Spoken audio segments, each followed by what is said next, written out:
Hello everyone, मैं सौरभ गुप्ता आप सभी लोगों का इस प्रैक्टिस बैच में मैथ्स की स्वागत करता हूं। उम्मीद करता हूं कि अभी तक जितने भी प्रैक्टिस सेट आपने देखा, आपको वहां पर काफ़ी मज़ा आया होगा। नए नए कॉन्सेप्ट आपने देखे, कैसे यूज करना है क्वेश्चन में, किस फॉर्मूले को यूज करना है, कौन से अस्त्र का यूज करना है, मैंने बड़े अच्छे से आपको समझाया है। ठीक है, अभी तक आपको क्लास काफ़ी अच्छे से पसंद आया होगा। अब इसी सेशन को हम लोग आगे बढ़ाते हैं और आज की क्लास में हम लोग पढ़ने वाले हैं प्रैक्टिस सेट नंबर 11 का पूरा कंप्लीट सोल्यूशन। तो चलिए स्टार्ट करते हैं और आज का पहला क्वेश्चन। तो जो पहला क्वेश्चन है आज का, ये आपके सामने बोर्ड पर है। पहला क्वेश्चन, 1500 रुपए का कुछ हिस्सा 10% वार्षिक साधारण तथा शेष 7% वार्षिक साधारण ब्याज पर उधार दिया। कुल ब्याज 3 वर्षों में 396 रुपए था। 10% ब्याज की दर पर कितनी धनराशि उधार दी गई थी। ठीक है, तो सबसे पहली बात, ऐसे क्वेश्चन में आप स्टार लगा लेना। और ये क्वेश्चन आपके एग्जाम में कई बार ऐसे पूछे गए हैं। ठीक है, तो इसको कैसे करना है अभी आपको खुद ही पता चलेगा। चलिए तो स्टार्ट करते हैं। यहां पर आप ध्यान दीजिएगा, जो क्वेश्चन है यहां पर है कि 1500 रुपए का कुछ हिस्सा। अब 1500 रुपए का कितना हिस्सा है यही नहीं पता है। तो एक बार में आपको इसको ध्यान से आप देखते रहिएगा। बहुत ही अच्छा मेथड है, आराम से आप कर सकते हैं बिना एक्स माने हुए, और पूरा कंप्लीटली आपको एक बार में अगर आप देखोगे समझ में भी आ जाएगा क्या करना है। तो अब जो हिस्सा है वो तो हमें पता नहीं है। जैसे मान लीजिए 1500 रुपए का कुछ हिस्सा का 10% अगर आप निकाल रहे हो, तो हमें पता ही नहीं चल रहा है भाई किसका 10% निकालना है। तो इसका एक लॉजिक क्या है, बाकी मैंने ई बुक में भी दोनों ही मेथड से बताया है। एक तो मिक्सचर एलिगेशन का यूज कैसे करते हैं, उसके अलावा जो एग्जाम वाला अप्रोच है वो भी मैंने डिस्कस किया हुआ है। ठीक है, तो मैं क्या करूंगा, ध्यान दीजिएगा। सबसे पहले आप देखते हैं कि रेट क्या क्या है। 10 और 7 है, तो आप ऐसे ही लिख लो, 10 और 7 आप लिख लिए। लेकिन ये जो 10% है ना, जो सबसे कम होगा उसके अकॉर्डिंग ही 10% को आप लिख लो 7 प्लस 3। ठीक है, 10 को मैं ये लिख सकता हूं। अगर ये 8 होता तो मैं लिखता क्या, 8 प्लस 2 लिखता।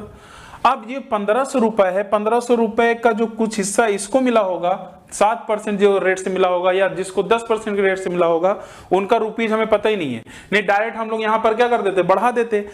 तो अब कैसे किया जाए, अब आपको समझना ध्यान से। अगर हमारे पास टोटल रुपीज है, आप देख रहे हो कि 7% इस पे तो लग ही रहा है, लेकिन यहां पर 10% में मैंने 7 और 3 में डिवाइड कर दिया है।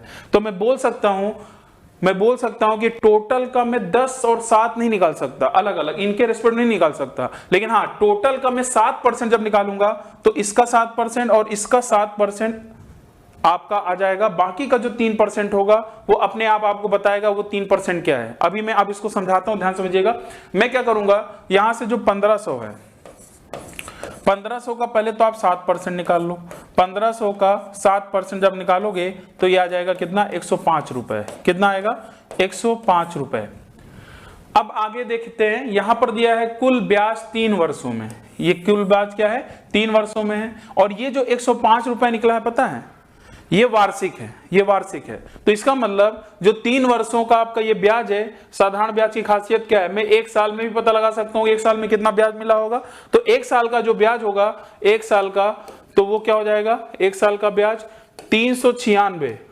टोटल में बात कर रहा हूं, 7 और 10 पे जो मिला होगा, 3 से डिवाइड कर दीजिए, 396/3, 396/3, यह आ जाएगा 3 एक कम 3, 3 त्रिक 9, 3 दूनी 6, 132 रुपए। 132 रुपए जो कुछ हिस्सा जो 10% वार्षिक साधारण ब्याज तथा कुछ हिस्सा जो शेष जो है उसका शेष है 7% वार्षिक साधारण ब्याज पर जो उधार दिया गया है।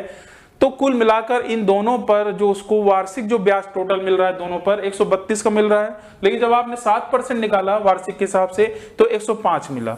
अब आप देख रहे होंगे कुछ ना कुछ कमी आ रही है। कमी क्यों आई, कमी इसलिए आई क्योंकि आपने इसमें से 7% लिया, अभी 3% आपका छूटा हुआ है। तो जो 3% होगा वो क्या होगा, वो इसकी कमी ही होगी। ये कमी मतलब 132 माइनस 105 रुपए जो आएगा वही 3% के बराबर होगा।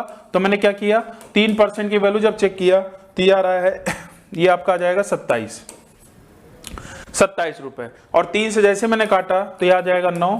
तो 1% की वैल्यू आ गई 9। तो 100% की वैल्यू कितनी आ जाएगी, 900 रुपए। क्या आ गया, 900 रुपए। अब इसका मतलब क्या है, थोड़ा ध्यान समझ लीजिएगा। इसका मतलब यह है कि जो ये 900 रुपए आया, क्योंकि यहां से आप निकाले हो क्योंकि 3% ये आप इसको बता रहे हो कि भाई ये 10% वाला पार्ट है जो ये बच गया था, जो 3% था वो 27 था, तो 100% जो ये 900 आएगा वो 10% को बता रहा होगा कि 10% पे कितना रुपए वो किस पे कितना उधार दिया होगा। तो इसका हमारा जो आंसर होगा 900 रुपए, क्योंकि आपसे पूछा भी था 10% पर ब्याज। अगर पूछा होता कि 7% पर ब्याज कितना होगा तो 1500 माइनस 900 तो 600 रुपए आपका आंसर आ जाता। और इसी तरीके से आप मिक्सचर लिगेशन से भी कर सकते हैं, जो कि मैंने आपको ई बुक में उसका सोल्यूशन अगर आप देखेंगे वहां पर भी आपको अच्छे से समझ में आ जाएगा। लेकिन जो एग्जाम वाला अप्रोच था इसी तरीके से आपको करना है और थोड़ी स्पीड के साथ, ठीक है। चलिए आगे बढ़ते हैं, क्वेश्चन नंबर आते हैं सेकंड पर। क्वेश्चन नंबर सेकंड, इसका आंसर होगा सी। एक व्यक्ति 518 रुपए की वस्तु खरीदता है और फिर बोला है विक्रय मूल्य का 25% मरम्मत पर खर्च कर देता है। विक्रय मूल्य का 25% मरम्मत पर खर्च करता है, फिर भी उसे 20% का लाभ होता है। फिर भी उसे 20% का लाभ होता है, तो वह व्यक्ति उस वस्तु को कितने रुपए में बेचता है। तो यहां पर जो सबसे इंपॉर्टेंट है 25% मरम्मत पर खर्च कर रहा है, उससे भी ज्यादा इंपॉर्टेंट क्या है, ये विक्रय मूल्य के रेस्पेक्ट में बात कर रहा है। तो लैंग्वेज अगर घुमाएगा तो आपको घूमना नहीं है, आपको सीधे सीधे अपने कॉन्सेप्ट पर बने रहना है। तो सबसे पहले आपका काम क्या होगा, ये जो 20% लाभ है इसको फ्रैक्शन वैल्यू लिख लीजिए। 20% जो आपका लाभ है, क्या मैं इसको लिख सकता हूं क्या 1/5, 1/5, ठीक है। जो नीचे 5 यूनिट होता है यही आपका सीपी होता है, आपको भी अच्छे से पता है। और जो 1 होता है ये लाभ होता है, और आपको पता है कि जब लाभ होता है तो एसपी हमेशा क्या होता है, बड़ा होता है। अब तो आपको क्लियर हो भी गया होगा। तो इसका मतलब अगर 5 यूनिट सीपी है और 1 आपका लाभ बता रहा है तो एसपी क्या होगा, 5 से बड़ा होगा छोटा होगा, तो आप बोलोगे सर एसपी बड़ा होगा, तो आप क्या बोल दोगे 6 यूनिट। अब यहां पर बात यह है कि विक्रय मूल्य का 25% मरम्मत पर खर्च कर रहा है, इसका मतलब 6 का 25% निकालेंगे दशमलव में जाएगा। इसीलिए इस बात का ध्यान रखना है पूरे अर्थमेटिक में कि रेशियो जब रहे तो आप चाहे इसको 500 बना लो चाहे 50 बना लो। अगर 1 0 मैंने यहां लगाया तो 1 0 आप यहां लगा लिए, क्या कोई फर्क पड़ने वाला है। तो अब मैं अगर आपसे पूछूं एसपी कितना हो जाएगा, तो आप बोलोगे 5 1 6, मतलब ये 60 यूनिट हो जाएगा। ये यूनिट में है, ध्यान रखिएगा, ये यूनिट में आ गया। अब मैं 60 यूनिट का 25% निकाल लेता हूं, तो जो मरम्मत पर खर्च हुआ होगा तो 60 का, ये 60 के है, ध्यान रखिएगा, के का मतलब ये 60 यूनिट ही मान लीजिए। 60 यूनिट का 25% मतलब 1/4, तो यह आ जाएगा कितना 15 यूनिट, 15 यूनिट। क्लियर। अब सीधी सी बात है, विक्रय मूल्य पर ये मरम्मत पर खर्च हुआ है, तो यहां पर जैसे आपको पता है कि जब आप कोई चीज खरीदते हैं और उसके बाद फिर आपने मरम्मत पर करवाया, ट्रांसपोर्टेशन चार्ज हुआ, तो वो आपने सीपी के रेस्पेक्ट में जब आप बात करते हो तो वहां पर आप जोड़ते हो, वहां पर क्या करते हो आप जोड़ते हो, वो एक्चुअल में आपका नेट सीपी आता है, नेट आपका क्या आता है कॉस्ट प्राइस आता है, क्रय मूल्य आता है। लेकिन यहां पर क्वेश्चन इसलिए अच्छा बन गया क्योंकि यहाँ विक्रय मूल्य पे आपसे ये मरम्मत करवा रहा है, इसीलिए वहां पर आप जोड़ते थे। तो यहां पर आप क्या करोगे, जो आपका जो 60 यूनिट है, ध्यान रखिएगा, जो आपका 60 यूनिट, ये जो 60 यूनिट तो आपका एसपी था, लेकिन जो आपका सीपी है वो 50 यूनिट है। आपको याद होगा मरम्मत पर आप जोड़ते थे, लेकिन ये विक्रय मूल्य के रिस्पेक्ट में है, इसलिए यहां पर आप क्या करोगे, घटाओगे, कितना 15 यूनिट आप घटा दोगे, और ये अब इसके बराबर हो जाएगा, पता है, यही आपका नेट आपका सीपी आ जाएगा 518। इसीलिए क्वेश्चन काफी अच्छा है। तो यहां पर अगर आप ध्यान दीजिएगा देंगे 35 यूनिट कितना हो जाएगा 518 रुपए, और इसको फिर आप सॉल्व कर दीजिएगा तो 1 यूनिट की वैल्यू आ जाएगी, 1 यूनिट की वैल्यू आ जाएगी 518/35। 7 से काट दीजिए, 7 7 49, 7 चौक 28 और 7 5 35, मतलब ये आपका आ रहा है 74/5। 1 यूनिट की वैल्यू कितनी आ रही है 74/5, और हमसे पूछा है कितने रुपए में बेचता है, तो हमें क्या निकालना है 60 यूनिट की वैल्यू निकालनी है। इसी में बस आप क्या कर दीजिए 60 से मल्टीप्लाई कर दीजिए, 60 × 74/5 मल्टीप्लाई कर दो, कितना आ जाएगा, ये 12 आ गया, ठीक है, 12 चौक 48 और ये कितना जाएगा 12 से 84 और 4 कितना हो जाएगा 888 रुपए। तो इसका जो आंसर है इस क्वेश्चन का सही आंसर वो आपका क्या है 888 रुपए। काफी अच्छा क्वेश्चन है, ध्यान रखिएगा, ठीक है। चलिए आगे बढ़ते हैं, इसका जो आंसर होगा 888 रुपए होगा। क्वेश्चन नंबर 3 पर आते हैं। क्वेश्चन नंबर जो थर्ड है ये आपका अलजेब्रा का क्वेश्चन है। यदि x प्लस 1/x बराबर 39 है तो x की पावर 4 प्लस 1/x की पावर 4 का मान क्या होगा। और ऐसा मैंने पहले भी पिछली भी क्लासेज में मैंने आपको डिस्कस किया भी है। अब ज्यादा टाइम ना लेते हुए डायरेक्ट हम लोग इस क्वेश्चन को अगर करना होगा तो डायरेक्ट आप यहां अप्लाई करने वाले हैं क्या, एक आपका जो अस्त्र का नाम मैं बोल सकता हूं यहां पर पीएसएन का परफेक्ट स्क्वायर नंबर, जिससे हम क्वेश्चंस को बड़े आसानी के साथ सॉल्व कर सकते हैं अगर ये आपको अच्छे से पता है। तो पीएसएन मतलब परफेक्ट स्क्वायर नंबर, पूर्ण वर्ग संख्या के कॉन्सेप्ट से यहां पर बस आपको कुछ नहीं करना है कि जो भी आपको ऑप्शन दिख रहा है इसमें आपको क्या करना है, +2 जोड़ देना है। +2 जोड़ने के बाद जो परफेक्ट स्क्वायर नंबर बना रहा होगा वही हमारा आंसर होगा। तो मैंने क्या किया, सभी में +2 जोड़ दिया। +2 जोड़ने के बाद आपको सारे परफेक्ट स्क्वायर नंबर की जो कंडीशंस होती हैं वो आपको पता होनी चाहिए, तभी तो आप बता पाओगे ना, नहीं तो फिर दिक्कत हो जाएगी। ठीक है, तो आपको परफेक्ट स्क्वायर नंबर की सारी कंडीशंस पता होनी चाहिए। ठीक है, तो यहां पर अगर आप ध्यान दें, आपको विजुअल हो रहा है, चलिए विजुअल हो रहा होगा। तो यहां पर अगर ध्यान दें 61 + 2 ये आपका रहा है 63 लास्ट में। तो ये जो 3 आ रहा है ना, कभी भी यूनिट डिजिट पर आपका क्या क्या नहीं हो सकता, 2 3 7 8। अगर यूनिट डिजिट पर ये आ रहा है तो वो संख्या कभी भी परफेक्ट स्क्वायर नंबर नहीं होगी। और अगर ये 3 आ रहा है तो इसका मतलब ए ऑप्शन आपका नहीं हो सकता आंसर। यहां देखिए 60 और 2 कितना आएगा, 62। 62 में भी देखिए यूनिट डिजिट 2 आ गया तो ये भी नहीं हो सकता।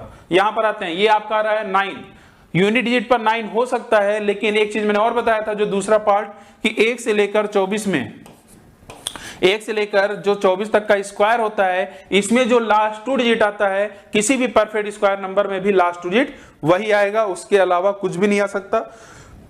तो यहां लास्ट 2 डिजिट की अगर बात करेंगे, यहां आ रहा है 59, क्या रहा है 59, तो 59 कहीं आता नहीं, तो इसका मतलब ये भी आंसर नहीं होगा। बचा क्या हमारे पास, एक ही ऑप्शन था। और यहां पर लास्ट 2 डिजिट की अगर बात करो तो ये 61 आ रहा है, और 61 किसके होल स्क्वायर में आता है, 19 के स्क्वायर में आता है आपका 361। तो इसीलिए इस क्वेश्चन का जो सही जवाब होगा वो क्या होगा, डी ऑप्शन। ठीक है, बाकी इसका जो तरीका होता है आपको भी पता है कि x² + 1/x² निकालने के लिए इसका होल स्क्वायर -2 करते हैं, जो भी आएगा फिर उसका होल स्क्वायर -2 करेंगे तो इसकी वैल्यू आ जाती है। ठीक है, वो आप लगा लेना, लेकिन जो सबसे बेस्ट तरीका होगा यहाँ पर पीएसएन परफेक्ट स्क्वायर नंबर का यूज करके हम इस क्वेश्चन को काफी आसान बना सकते हैं। ठीक है, चलिए आगे बढ़ते हैं। क्वेश्चन नंबर, इसका आंसर क्या आएगा, D option. Question number 4, question number 4 में आप देख लीजिए एक बार ये क्वेश्चन, और यहां पर आपको इसका आंसर बताना है।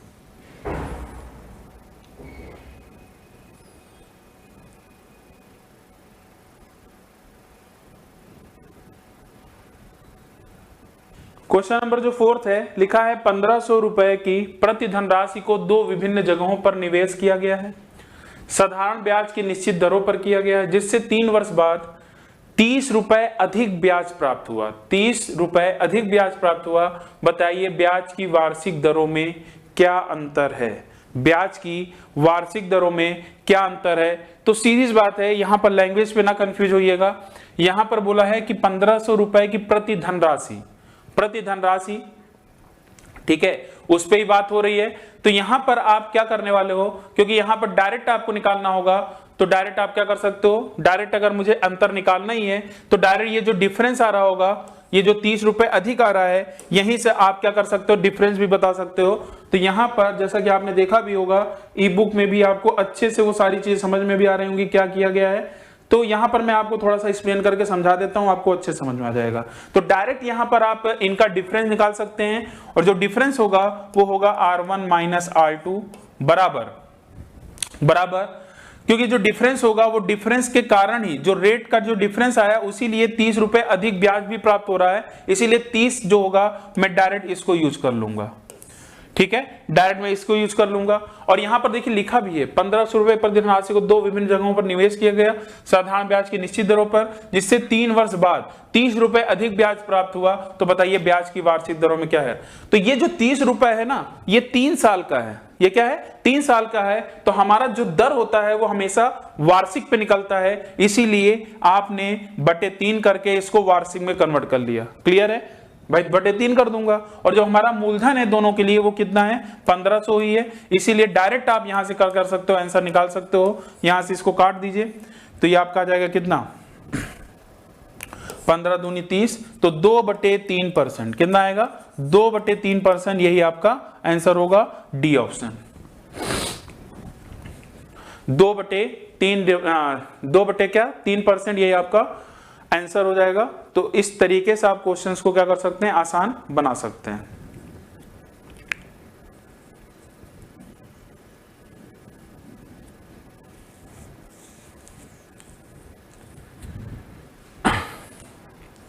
चलिए आगे बढ़ा जाए। तो इस तरीके से आपने यहां पर जो आंसर देखा फोर्थ क्वेश्चन का, वो क्या हो जाएगा, 2/3%। आगे बढ़ते हैं क्वेश्चन नंबर 5। क्वेश्चन नंबर जो 5 है, लिखा है दो संख्याओं का मासापा 38 तथा उनका लासापा क्या है, 98,154 है। यदि एक संख्या 1558 है तो दूसरी संख्या आपको यहां से फाइंड आउट करनी है। क्या करनी है? दूसरी संख्या आपको क्या करनी है, फाइंड आउट करनी है। तो चलिए इस क्वेश्चन को कैसे हम लोग करेंगे सॉल्व, जल्दी से देखते हैं। यहां पर आप ध्यान दीजिएगा, दो संख्याओं का मासापा दिया है, लासापा दिया है। तो डायरेक्ट आपको एक फॉर्मेट पता है कि प्रोडक्ट ऑफ टू नंबर जो होता है वो एलसीएम इंटू एचसीएफ होता है। क्या होता है? एलसीएम इंटू एचसीएफ होता है। तो डायरेक्ट हमें क्या करना है, प्रोडक्ट ऑफ टू नंबर, यहां पर देखिएगा प्रोडक्ट ऑफ टू नंबर में एक संख्या क्या दिया, 1558 दिया है, और दूसरी संख्या आपको फाइंड आउट करनी है। एलसीएम कितना दिया है? एलसीएम आपका दिया है 38, आपका मासापा दिया है 98,154, और एचसीएफ दिया है 38। जब भी अगर ऐसा क्वेश्चन आता है तो आप देख रहे हैं ना, काफी कैलकुलेटिव हो गया। तो पूरा सॉल्व करने की जरूरत नहीं है, पूरा सॉल्व करने की जरूरत नहीं है। बस डायरेक्ट आप क्या करिए, इसका जो यूनिट डिजिट आएगा कितना आ रहा है, 8 चौक 32, राइट हैंड प्लेस पे यूनिट डिजिट 2 आ रहा है। तो यहां पर अगर 8 है तो जो भी क्वेश्चन मार्क, जो भी इसका आंसर आएगा, इसका जो भी ऑप्शन में होगा, 8 से मल्टीप्लाई करने पर इनके यूनिट डिजिट पर जो क्वेश्चन मार्क है, इसके दूसरा नंबर जो है उसके यूनिट डिजिट पर मल्टीप्लाई करने पर यूनिट डिजिट अगर 2 आ गया, वही हमारा आंसर हो जाएगा। इससे आप बहुत ही जल्दी क्वेश्चन को सॉल्व कर सकते हैं। तो जीरो वाला तो आंसर होगा नहीं भाई, जीरो पे तो भाई आपका ये जीरो ही हो जाएगा।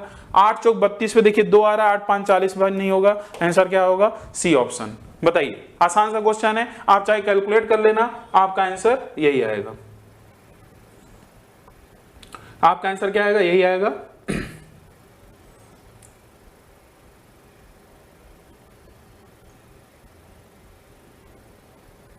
आगे बढ़ते हैं। तो क्वेश्चन नंबर आते हैं, ये आपका 5th हो गया। 6 नंबर पे आते हैं। क्वेश्चन नंबर जो 6 है,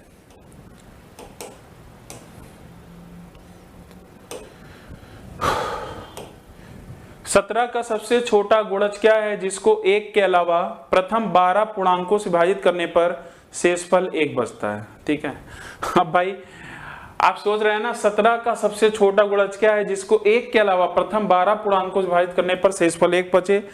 अब इसको करने के बहुत सारे तरीके हैं, मतलब यहां पर तो आपको पूरी तरीके से वो अस्त्र का यूज करना जो आपके अर्थमेटिक में बहुत ही ज्यादा यूज मैंने अभी तक किया है और हमेशा करता भी रहूंगा, जैसे हम लोग बोल रहे हैं डिविजिबिलिटी रूल।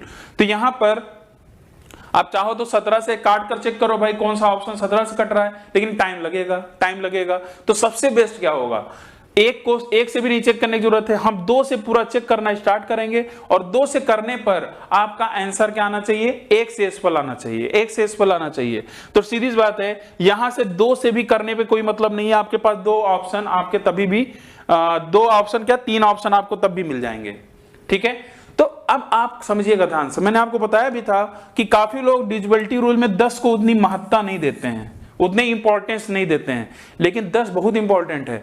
मतलब आप सबको जैसे 9 का भी देख लिया, 3 का भी आप चेक कर लेते हो, 5 का भी चेक कर लेते हो, लेकिन जो सबसे इंपॉर्टेंट बात है जो आपको समझनी है वो क्या है, 10 और 5 दोनों ही बहुत इंपॉर्टेंट है। ठीक है, आप देखकर तुरंत पता लगा सकते हो। मतलब ये क्वेश्चन तो 2 सेकंड का ही था, जैसे आपने क्वेश्चन पढ़ा आपको पता है, और मैंने डिस्कस भी किया है कि जब भी यूनिट डिजिट पर 10 से अगर मान ली किसी भी संख्या में अगर आप 10 से भाग दे रहे हो तो जो भी यूनिट डिजिट पर रहेगा वही आपका रिमाइंडर बच जाता है, इसका मतलब 12 में 10 भी शामिल है। इसका हम बस क्या देखना है, यूनिट डिजिट पर ये चेक करिए कहां पर 1 आ रहा है, क्योंकि हमें शेषफल कितना चाहिए, 1 चाहिए। यहां पर तो आ ही नहीं सकता, यहां पर 9 आएगा, ये भी नहीं हो सकता, यहां भी 9 आएगा, ये भी नहीं हो सकता, एक ही ऑप्शन था, और यही 100% हमारा आंसर है। क्लियर है।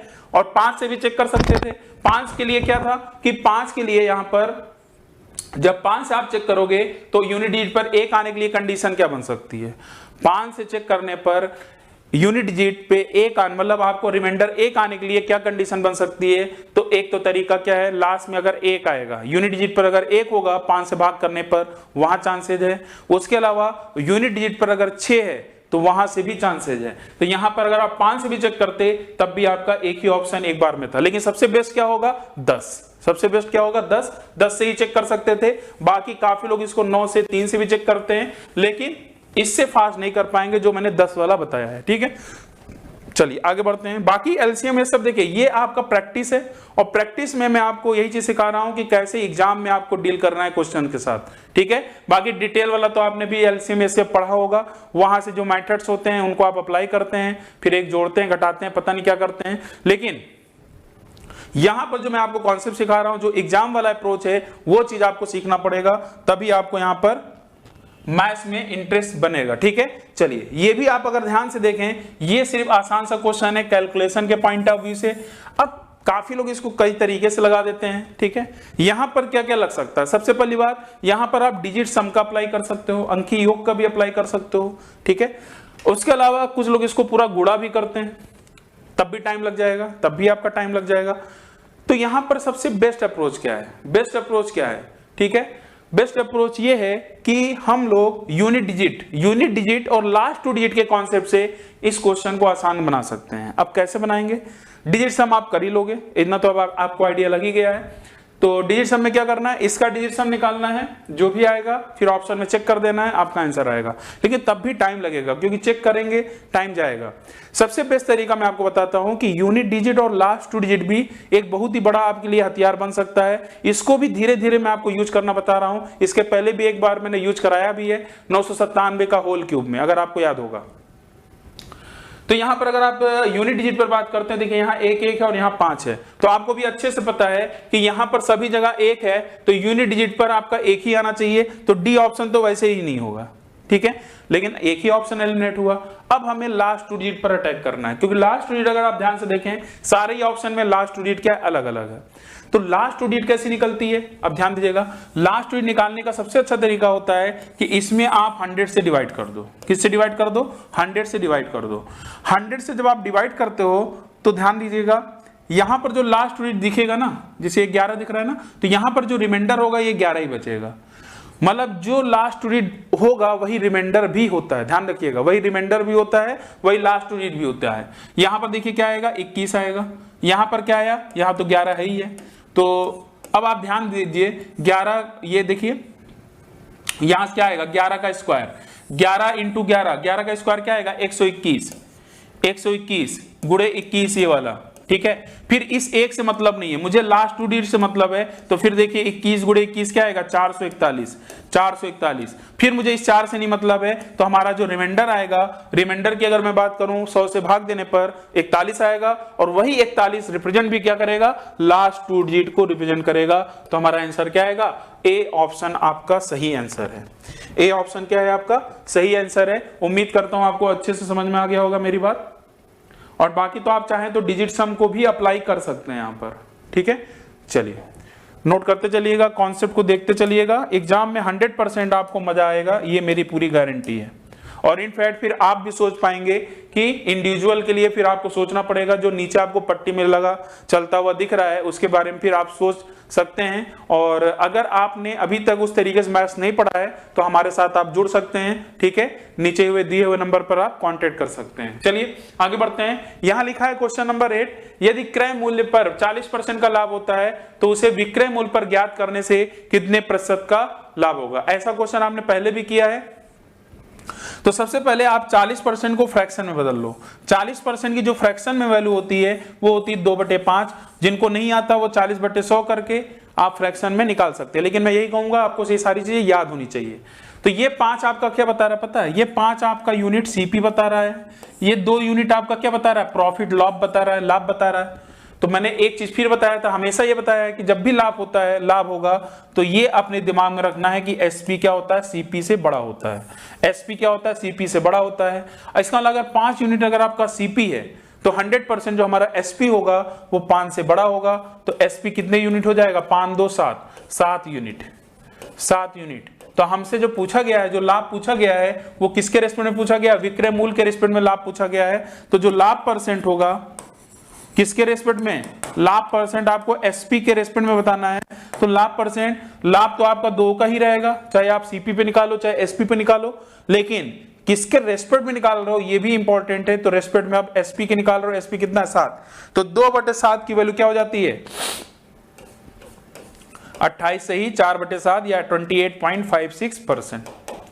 और यहां पर भी आगे चलकर इस चीज बात का भी ध्यान रखिएगा, कहीं भी किसी भी संख्या में अगर आप 7 से डिवाइड करो, 8 से डिवाइड करो, 16 से डिवाइड करो या 4 से डिवाइड करो, ये काफी इंपॉर्टेंट नंबर हैं जो डिवीजन में हमेशा काम आते हैं। तो वहां पर मैंने एक कैलकुलेशन ट्रिक में बहुत ही जबरदस्त तरीके से बताया है, क्या? मैजिक ऑफ 7 और 8, मैजिक ऑफ 7 और 8 और 4 का 16 का, इनका अगर आप थोड़ा सा अगर काम कर लें इस पे तो आपकी स्पीड बहुत ही जबरदस्त बन सकती है। ठीक है, मतलब हम देखते ही बता सकते हैं कि हमारा आंसर क्या आएगा, 28.56। जैसे मान लीजिए मैंने आपसे पूछा कि भाई 87/8 क्या होगा, 87/8 क्या होगा, मैं तुरंत बोल दूंगा 10.875। ठीक है, ये कैसे इतनी जल्दी लिख रहा हूं, ये पूरा खेल क्या है? कैलकुलेशन का खेल है। तो इस पे थोड़ा काम करना होगा आपको।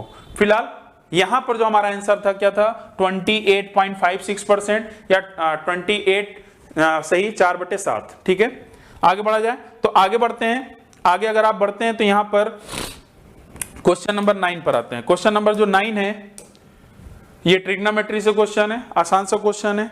इस पे बस एक चीज ध्यान रखिएगा, फिर से मैं बता दूं, कभी भी अगर रेशियो में कभी भी अगर साइन कॉस ऐसा रेशियो दिख जाए, कैसा कैसा ध्यान दीजिएगा, sine cos tan cot sec cosec, आपको जैसा कि पता है ये 6 आपके ट्रिग्नोमेट्रिक फंक्शन। अगर ऊपर नीचे साइन कॉस है, ऊपर नीचे टैन कॉट है या ऊपर नीचे सेक कोसेक है, तो आपको कन्वर्जन करना नहीं है, बस आपको ये देखना है कि इनका सम साइन कॉस में ऊपर नीचे जो है इनका सम क्या 90 डिग्री आ रहा है क्या? इनका सम 90 डिग्री आ रहा है क्या? अगर ऐसा है तो सीधी बात है, इसको तुरंत देखते ही काट देना है। काटने का मतलब ये 1 आ जाएगा, तो 1 का स्क्वायर 1 -1 का स्क्वायर क्या आएगा? -1। तो इसका मतलब ये पूरा क्या हो जाएगा? इसकी पूरी कहानी खत्म, मतलब ये 0 हो गया। प्लस अब आगे देख लो, ऐसे ही ध्यान रखिएगा, सेक अगर है तो ऊपर तो नीचे कोसेक होना चाहिए, और इनके सम का एंगल का जो सम होना चाहिए क्या होना चाहिए? 90। तो हमें सब वो वैल्यू क्या होती है? बराबर होती हैं, बराबर होती हैं तभी ये कट जाती हैं। साइन 30 का वैल्यू क्या होता है? 1/2, ये काट दिया, हमारा आंसर क्या है? 1। तो इस क्वेश्चन का जो सही जवाब है वो क्या है? C option. क्या होगा? C option. जैसा जैसा मैं बताता चल रहा हूं इसको आप नोट करते चलिएगा, एग्जाम में इसी तरीके से आपको अप्रोच अपना बढ़ाना होगा। ठीक है, चलिए आगे बढ़ते हैं। क्वेश्चन नंबर हम लोग आते हैं यहां पर 10 नंबर, क्वेश्चन नंबर 10। तो इसको थोड़ा ध्यान से देखिएगा, क्वेश्चन नंबर 10।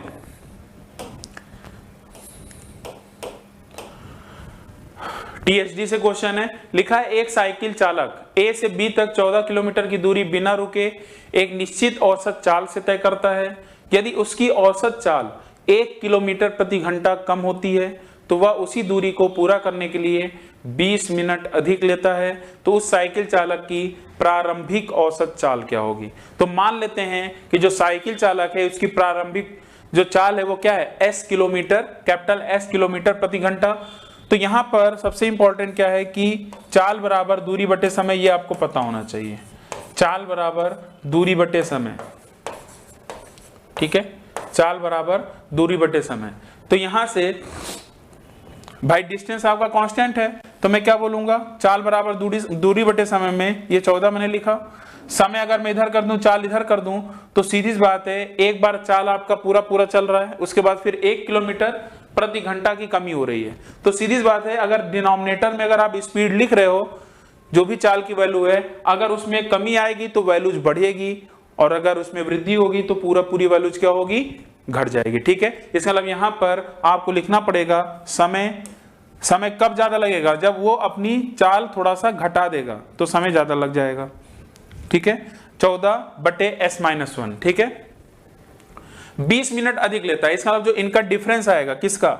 14/S, भाई पहले ये s की स्पीड से चल रहा होगा, तो अब इनका जो डिफरेंस आएगा वही क्या है 20 मिनट।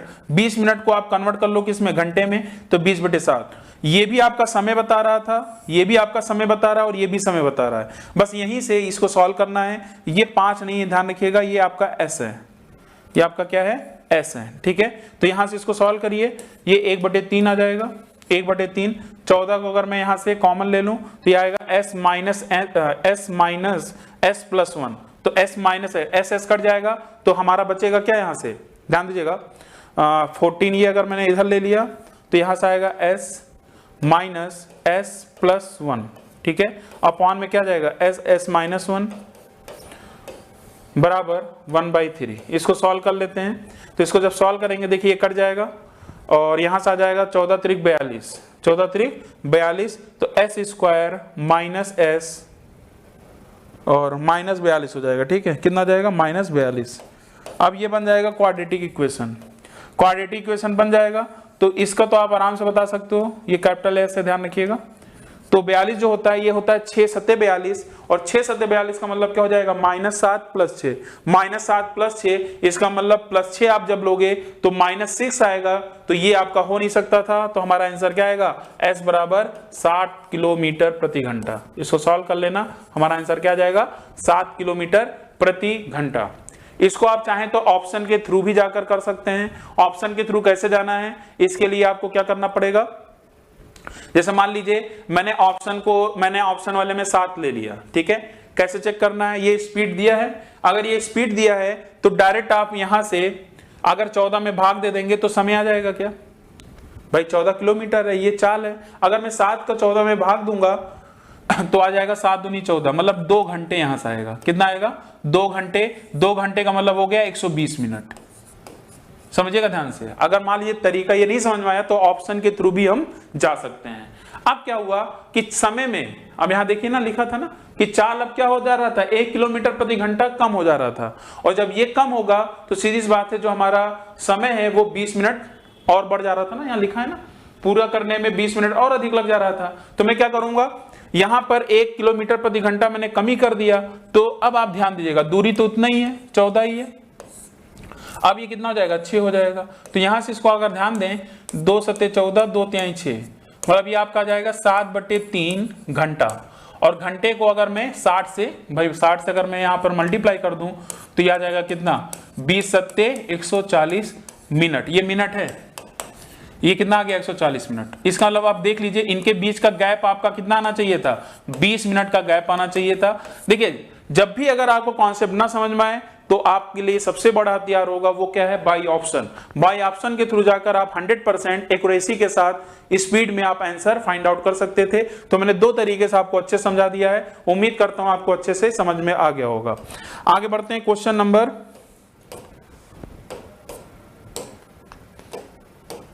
11। क्वेश्चन नंबर 11 पे आ जाइए। यदि कोई धनराशि साधारण ब्याज की किसी निश्चित वार्षिक दर से 5 वर्ष में 2 गुनी हो जाती है और साधारण ब्याज की किसी अन्य वार्षिक दर से 12 वर्ष में 3 गुनी हो जाती है, तो साधारण ब्याज की उन दोनों वार्षिक दरों में क्या अंतर है। ऐसा क्वेश्चन मैंने आपसे पूछा भी था, अगर आपको याद होगा तो वहां पर फिर यह पूछा गया था उन दोनों दरों में सबसे कम दर किसका है। तो हमने दोनों निकाल कर देख कर बता दिया था, अगर आपने अच्छे से पूरी क्लास ली है। फिलहाल मैं एक बार इसको फिर समझा देता हूं। तो पहले क्या था, पहले हमारा प्रिंसिपल 1 था, 5 वर्ष बाद दुगना हो जा रहा है, 5 वर्ष बाद दुगना हो जा रहा है। तो रेट हम लोग निकालना कई बार सीख चुके हैं। तो यहां से मान लेते हैं इसको R1, तो पहले का जो रेट आएगा 1 का अंतर है, ठीक है। कितने साल में, भाई प्रिंसिपल तो एक ही रहेगा, 5 साल में है, तो हमें 1 साल में बनाना होगा। तो 1/5 की वैल्यू कितनी आ गई 20%। तो पहले का जो रेट आया ये वाले इंफॉर्मेशन से हमारा 20% आया। अब दूसरे वाला भी इंफॉर्मेशन को यूज कर लेते हैं। कितना समय 12 वर्ष, ये 12 वर्ष में कितना हो जा रहा है 3 गुना हो जा रहा है, 3 गुना, ठीक है। तो यहां से R2 की वैल्यू निकाल दिया जाए तो R2 क्या होगा, डिफरेंस कितना है, ब्याज का कितना आ रहा है 2 यूनिट, और ये हमेशा 12 वर्ष का है, हमें 1 साल का निकालना होगा क्योंकि रेट हमेशा 1 साल पे ही निकलता है। तो 2/12 मतलब 1/6, 1/6 की परसेंटेज वैल्यू क्या होती है, आपने पढ़ा होगा 16 से ही 2/3%। आपको याद आ रहा होगा कि ये क्वेश्चन आपने किया भी है, लेकिन यहां पर आपसे डिफरेंस पूछा रहा था। तो 20 में से 16 सही 2/3 घटाना है, 16 सही 2/3 घटाना है। और जितने लोग, काफी लोग जो देख रहे हैं, जो लोग इस तरीके से घटाते हैं 16 3 48 2 50/3, फिर 3 एलसीएम लिया, फिर सॉल्व किया, फिर फ्रैक्शन में बदला, इस तरीके से मतलब मिक्स फ्रैक्शन में बदला, तो आप इसको भी करने में कम से कम 30 सेकंड ले लेते हैं। लेकिन ऐसे क्वेश्चन को घटाते समय ध्यान रखना है, कुछ नहीं करना है, ये 20 है ये 16 है, तो आप क्या करिए 16 से एक ज्यादा आप घटा दीजिए 20 में। 16 से एक ज्यादा घटाएंगे कितना आएगा भाई, 20 में से 17 गया, कितना आया 3, फिर इस 3 में से ये 2 घटा दीजिए, कितना आएगा 1, तो 3 सही 1/3%, यही हमारा डिफरेंस होगा। क्लियर है, एक बार में आपको घटाना आना चाहिए। तो इस क्वेश्चन का जो सही जवाब होगा वो क्या होगा, 3 सही 1/3%, सी ऑप्शन। आसान सा क्वेश्चन था। आगे बढ़ते हैं, क्वेश्चन नंबर 12। क्वेश्चन नंबर 12, एक आदमी ने 5 किलोमीटर प्रति घंटे की चाल से चलते हुए देखा कि विपरीत दिशा से आती हुई 225 मीटर लंबी एक रेलगाड़ी उसे 9 सेकंड में पार कर जाती है। तो रेलगाड़ी की चाल आपको यहां बतानी है। अब ये बताइए, जब विपरीत दिशा से आएगी ट्रेन में, ट्रेन वाले कॉन्सेप्ट में आदमी की स्पीड भी है, तो दोनों ऐड ऑन हो जाएंगे, दोनों जुड़ जाएंगे। तो हम मान लेते हैं यहां पर कि जो आदमी की स्पीड है वो कितनी है, 5 किलोमीटर प्रति घंटे, 5 किलोमीटर प्रति घंटे। और जो रेलगाड़ी की स्पीड मान लेते हैं कितनी भाई, रेलगाड़ी को हम s मान लेते हैं, ये 5 है, सॉरी गुणा नहीं करना है, प्लस करना ना, जोड़ना है। तो 5 प्लस s, चाल बराबर दूरी बटे समय, दूरी आपको 225 ही चलनी है, ठीक है, 225 मीटर, और समय कितनी है 9 सेकेंड। तो इस तरीके से आपको क्या करना है, यहां से आपको इसको फाइंड आउट करना होगा, तो हमारा आंसर आ जाएगा। ठीक है, तो अभी तक आप ये बताइए, यहां तक आपको सारी चीजें समझ में आई। तो इसको बस आपको क्या करना होगा, क्योंकि ध्यान रखना है यहां पर एक गलती हो सकती है, ये किलोमीटर पर आवर में है और ये मीटर पर सेकंड में है। इसका मतलब मीटर पर सेकंड से आपको किलोमीटर पर आवर में बदलने के लिए 18/5 से मल्टीप्लाई करना होगा। अब ये भी किलोमीटर पर आवर आ गया, ये भी आ गया, तो यहां से s की वैल्यू निकल जाएगी। तो 9 दूनी 18, 5 से इसको काट दीजिए, 5 चौक 20, 5 पचम 25, 45 दूनी 90, तो s बराबर आ जाएगा 90 - 5, 90 - 5, 85 किलोमीटर प्रति घंटा, 85 किलोमीटर प्रति घंटा, यही आपकी ट्रेन की स्पीड हो जाएगी। और रिलेटिव स्पीड क्या हो जाएगी, रिलेटिव स्पीड आपकी क्या हो जाएगी, 90 हो जाएगी, क्योंकि यही इनका जो सम होगा 85 + 5 क्या हो जाएगा 90। ठीक है, सापेक्षिक चाल। तो आंसर क्या आएगा इसका, इस क्वेश्चन का जो आंसर होगा वो होगा सी ऑप्शन, तो टिक कर लेना। चलिए आगे बढ़ते हैं, क्वेश्चन नंबर 13। क्वेश्चन नंबर 13 जो है फैक्टराइजेशन से है, लिखा है के किस मान के लिए x + 1 x³ + kx² - x + 2 का एक गुणनखंड है। तो सीधी बात है, x + 1 एक गुणनखंड जब बोल रहा है तो गुणनखंड का मतलब यही होता है कि x की जो भी वैल्यू होगी, अर्थात x + 1 = 0, x = -1, अगर मैं -1 x के स्थान में रखूंगा तो इस इक्वेशन को पूरी तरीके से क्या कर देगा, सेटिस्फाइड कर देगा। तो -1 जब मैं रखूंगा तो -1 का होल क्यूब क्या आएगा -1, और -1 का स्क्वायर करेंगे तो +1 रहेगा, और ये माइनस माइनस क्या आ जाएगा +1, और +2 बराबर क्या आ जाएगा 0। तो यहां अगर ध्यान से देखें -1 + 1 कट गया, k + 2 = 0, तो k बराबर कितना आ जाएगा -2। क्या आएगा, k बराबर आपका जो आएगा यहाँ पर इस क्वेश्चन का जो सही जवाब होगा वो डी ऑप्शन होगा। तो कोई भी चीज अगर आपका x + 1 गुणनखंड है तो इसकी वैल्यू किसी भी पॉलिनोमियल अगर में हम रखेंगे, जो भी वैल्यूज होगी वो उसको पूर्णतया क्या करेगा, सेटिस्फाइड करेगा, मतलब उसको सेटिस्फाइड कर देगा, 0 कर देगा। ठीक है, अर्थात जब भी अगर ये वैल्यू रख रहे हैं तो ये जो 0 आएगा ये रिमाइंडर को बता रहा होगा कि इसकी अगर रिमाइंडर हमेशा 0 ही आनी चाहिए, अगर 0 के अलावा कुछ और आता तो इसको ये सेटिस्फाइड ना करता और ये इसका फैक्टर ना होता। ठीक है, तो इस क्वेश्चन का जो सही जवाब होगा डी ऑप्शन। आगे बढ़ते हैं क्वेश्चन नंबर 14। क्वेश्चन नंबर 14 पे आ जाइए। यहां लिखा एक घर का किसी विशेष महीने का व्यय, खर्च जो है, व्यय का मतलब खर्च 20,000 रुपए है। ठीक है, जिसमें से शिक्षा पर 8,000, खाने पर 5,900 रुपए, ठीक है, खरीदारी पर 2,800 रुपए और शेष व्यक्तिगत देखभाल पर व्यय हुए हैं। तो कुल व्यय का कितना % व्यक्तिगत देखभाल पर हुआ है। तो सबसे पहले कितना टोटल खर्च हुआ है, टोटल आपका महीने का जो व्यय हो रहा है कितना हो रहा है 20,000, टोटल 20,000 खर्च हुआ।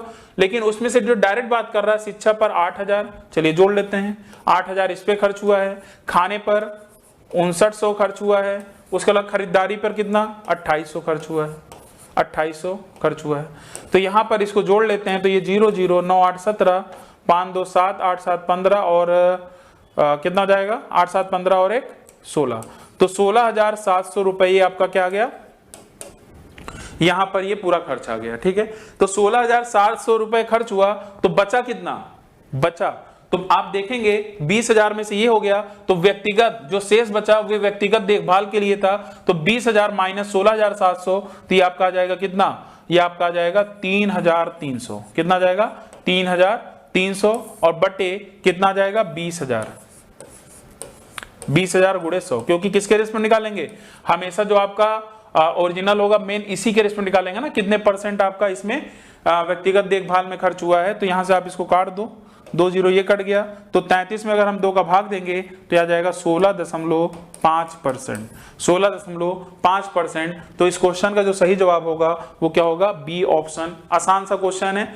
तो ध्यान रखिएगा। ठीक है, क्वेश्चन नंबर 14 का जो आंसर होगा वो होगा बी ऑप्शन।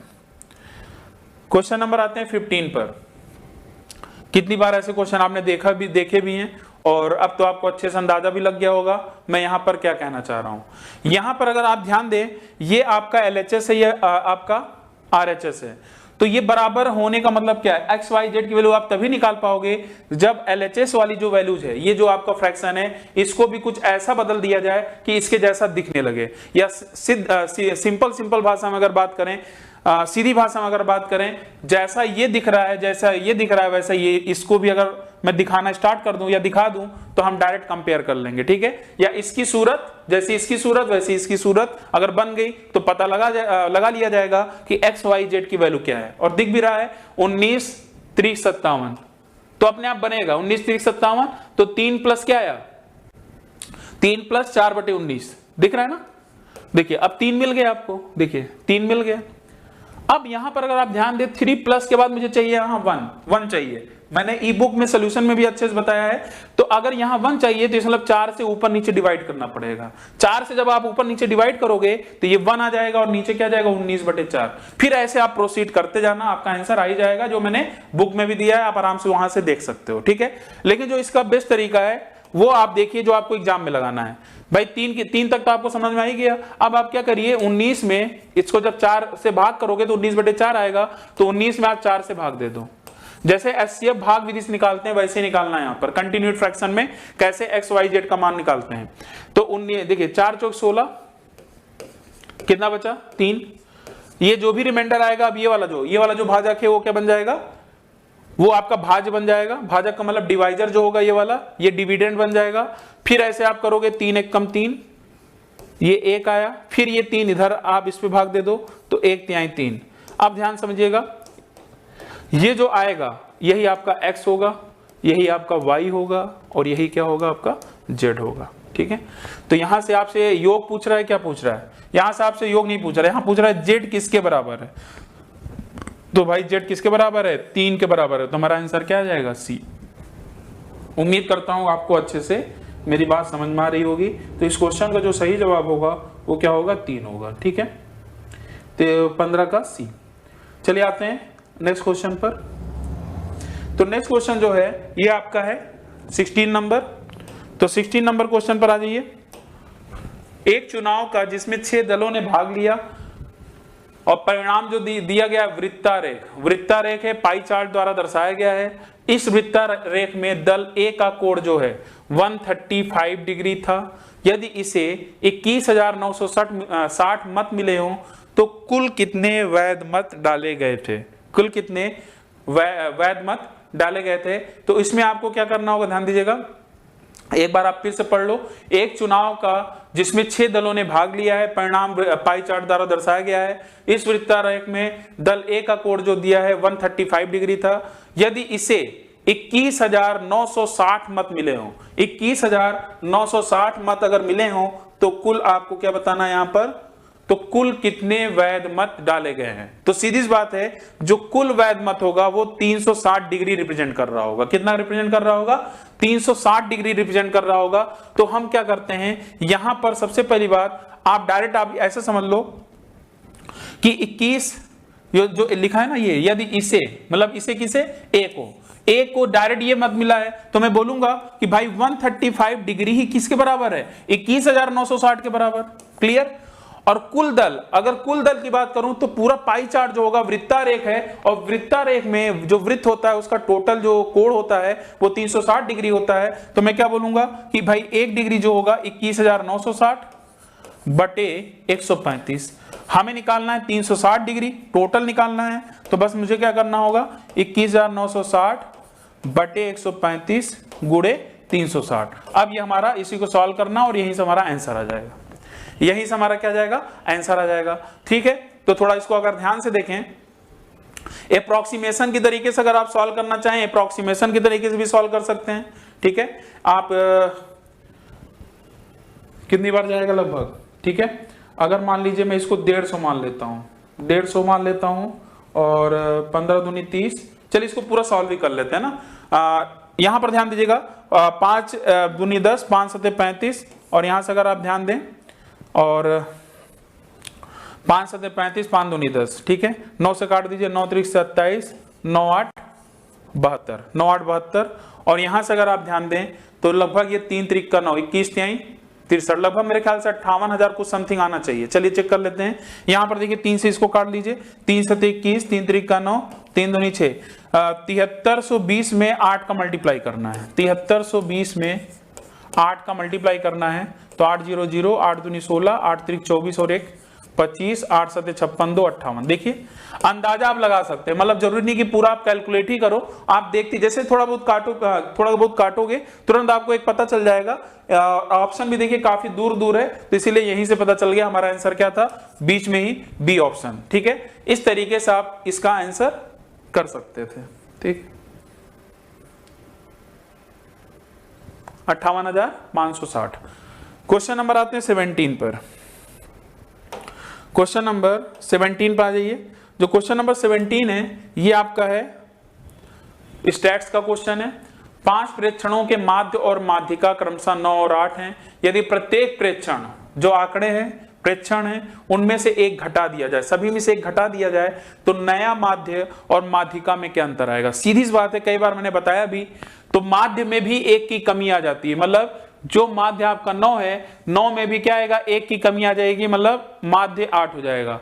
माध्यिका फिर लिखा है, और नई माध्यिका क्या होगी, तो माध्यिका में भी सीधी सी बात है उसमें भी एक की कमी आएगी। तो हमारा आंसर जो था इसका ए ऑप्शन हो जाएगा सीधे सीधे। ठीक है, इसीलिए यहां पर मैंने कोई सोल्यूशन नहीं दिया है, डायरेक्ट मैंने ऑप्शन ही दे दिया था 17 का है, क्योंकि ये मैंने कई बार डिस्कस भी किया है। ठीक है, कुछ चीजें आपको भी समझनी पड़ेंगी। तो यहां पर जो 17 का आंसर होगा वो 8 और 7 होगा। आसान सा क्वेश्चन है, और यहीं अगर एक जोड़ दिया जाता तो हमारा आंसर क्या जाता, 10 और 9 हो जाता। ठीक है, ऑप्शन है समझ में आ गया होगा, ए ऑप्शन था इसका। क्वेश्चन नंबर आते हैं 18 पर। पाइप एंड सिस्टम का क्वेश्चन है। पाइप और टंकी, 2 नल ए और बी किसी टंकी को क्रमशः 60 मिनट और 75 मिनट में भर सकते हैं। जैसे जैसे बोलता जाए वैसे वैसे लिखते चलिए। 60 मिनट और बी क्या है, 75 मिनट। ठीक है, आगे लिखा है एक निकास सी भी है। निकास मतलब जहां से पानी निकल रहा होगा, सी भी है। यदि ए बी और सी एक साथ खोल दिया जाए, ए बी और सी एक साथ खोल दिए जाए, ठीक है, तो टंकी 50 मिनट में भरती है। तो टंकी क्या है, 50 मिनट में भरती है। निकास का मतलब ये है जो सी वाली आपकी पाइप है ये कहीं ना कहीं पानी को खाली कर रहा होगा। ठीक है, तो मैं ए प्लस बी माइनस सी लिखूंगा जिससे आपको थोड़ा कंफ्यूजन ना हो, क्योंकि ए बी अगर भर रहा है तो सी क्या कर रहा है, खाली कर रहा है। और टोटल कितना दिया है, 50 मिनट। तो यहां से हम लोग क्या लेंगे, एलसीएम लेंगे। जो भी एलसीएम आएगा यही आपका टोटल काम होगा। तो बताइए 60, 75 और 50 का जो एलसीएम होगा ये कितना हो जाएगा, इसका 300। तो 6 पंजे 30, तो ये 5 आ गया। ये कितनी बार जाएगा, 4 बार जाएगा। और ये कितनी बार जाएगा, 6 बार जाएगा। ठीक है, तो ये आप ध्यान रखिएगा, ये भर रहा है। तो यहां से हमें क्या निकालना है, यहां से भरी टंकी को सी द्वारा खाली करने में कितना समय लगा, भरी टंकी को सी के द्वारा खाली करने में कितना समय लगेगा। तो यहां से आप इसको निकाल लेना। यहां से अगर आप इसको निकालोगे तो अच्छे से आपको यहां पर बातें समझ में आ जाएंगी।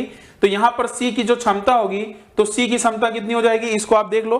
सी की क्षमता अगर निकालनी है तो सी में से अगर आपने 5 4 9, ये 9 भर रहा है और यहां पर देखिए ध्यान दीजिएगा, अपने आप समझ में आ जाएगा। ये देखिए ए की क्षमता 5 है, बी की कितनी है 4 है, ठीक है, और तीनों मिलाकर कितना हो रहा है 6 हो रहा है। इसका मतलब ये 5 4 9, 5 4 9, तो इसका मतलब यहां पर आपका जो हो जाएगा या ऐसे समझ लो 6 माइनस 6 अगर टोटल, क्योंकि ये टोटल बता रहा है, तो 6 में से अगर मैं 5 4 अगर जोड़कर निकाल दूंगा तो हमारा सी का आ जाएगा, और सी कितना आ जाएगा -3 आ जाएगा, ठीक है, क्योंकि ये तीनों है ना, सीरीज बात है, यहां पर ये तीनों है, तो यहां से अगर आप ध्यान दो 5 4 9 भाई सीरीज बात है, टंकी एट लास्ट आपकी टंकी भरी रही है, तो 9 अगर यही हो गया और ये 6 आ रहा है, टोटल मिलाने पर ये 6 आ रहा है, 9 ये दोनों मतलब भर रहे हैं और ये 6 आ रहा है, ठीक है, तो अगर ये 9 भरे हैं तो इसका मतलब 3 वो खाली किया होगा तभी तो 6 आया होगा, तो इसका मतलब जो सी की क्षमता आएगी वो -3 आ रही होगी, माइनस क्या बता रहा है खाली कर रहा है, ठीक है, टंकी को खाली कर रहा है, तो यहां पर आपका जो टोटल है 300 में आप 3 से भाग दे दोगे तो इसका मतलब इस पूरी टंकी को वो 100 मिनट में खाली कर देगा, 100 मिनट में खाली कर देगा, तो हमारा आंसर क्या आएगा ए ऑप्शन, ठीक है, आसान सा है, लॉजिक समझिएगा ध्यान से। चलिए आगे बढ़ते हैं, क्वेश्चन नंबर 19 पॉलीगन का क्वेश्चन है। यदि एक समबाहुभुज, ये समबाहुभुज का मतलब होता है रेगुलर पॉलीगन जिसमें सारी भुजाएं बराबर होती हैं, अंदर के सारे कोण, ठीक है, सारे कोण बराबर होंगे, का प्रत्येक अंतःकोण 140 डिग्री है, तो बहुभुज के शीर्षों की संख्या किसके बराबर होगी, ठीक है।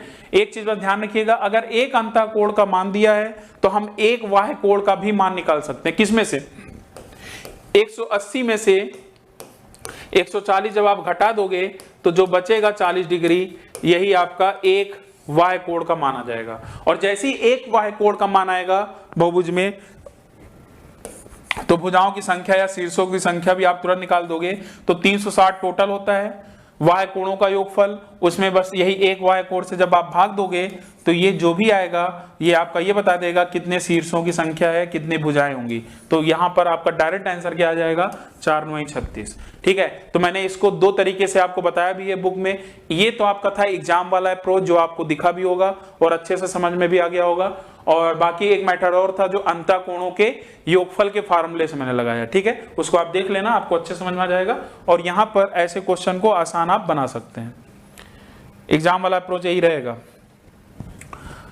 किसी समद्विबाहु, समद्विबाहु का मतलब आपको अच्छे से पता है, ठीक है, आइसोसेलेस ट्रायंगल का आधार जो है 300 इकाई है, इसकी समान भुजाओं में से प्रत्येक की लंबाई 170 इकाई है, तो त्रिभुज का क्षेत्रफल आपको बताना है।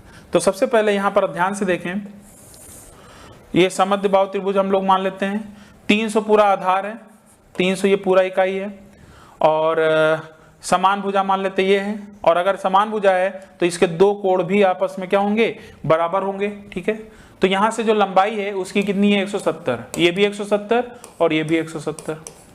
अब आप ध्यान दीजिएगा, अगर क्षेत्रफल निकालना है, किसी भी त्रिभुज का क्षेत्रफल निकालना है, तो त्रिभुज का क्षेत्रफल क्या होता है 1/2, आधार 300 है और गुणे ऊंचाई, गुणे क्या हो जाएगा ऊंचाई हो जाएगा।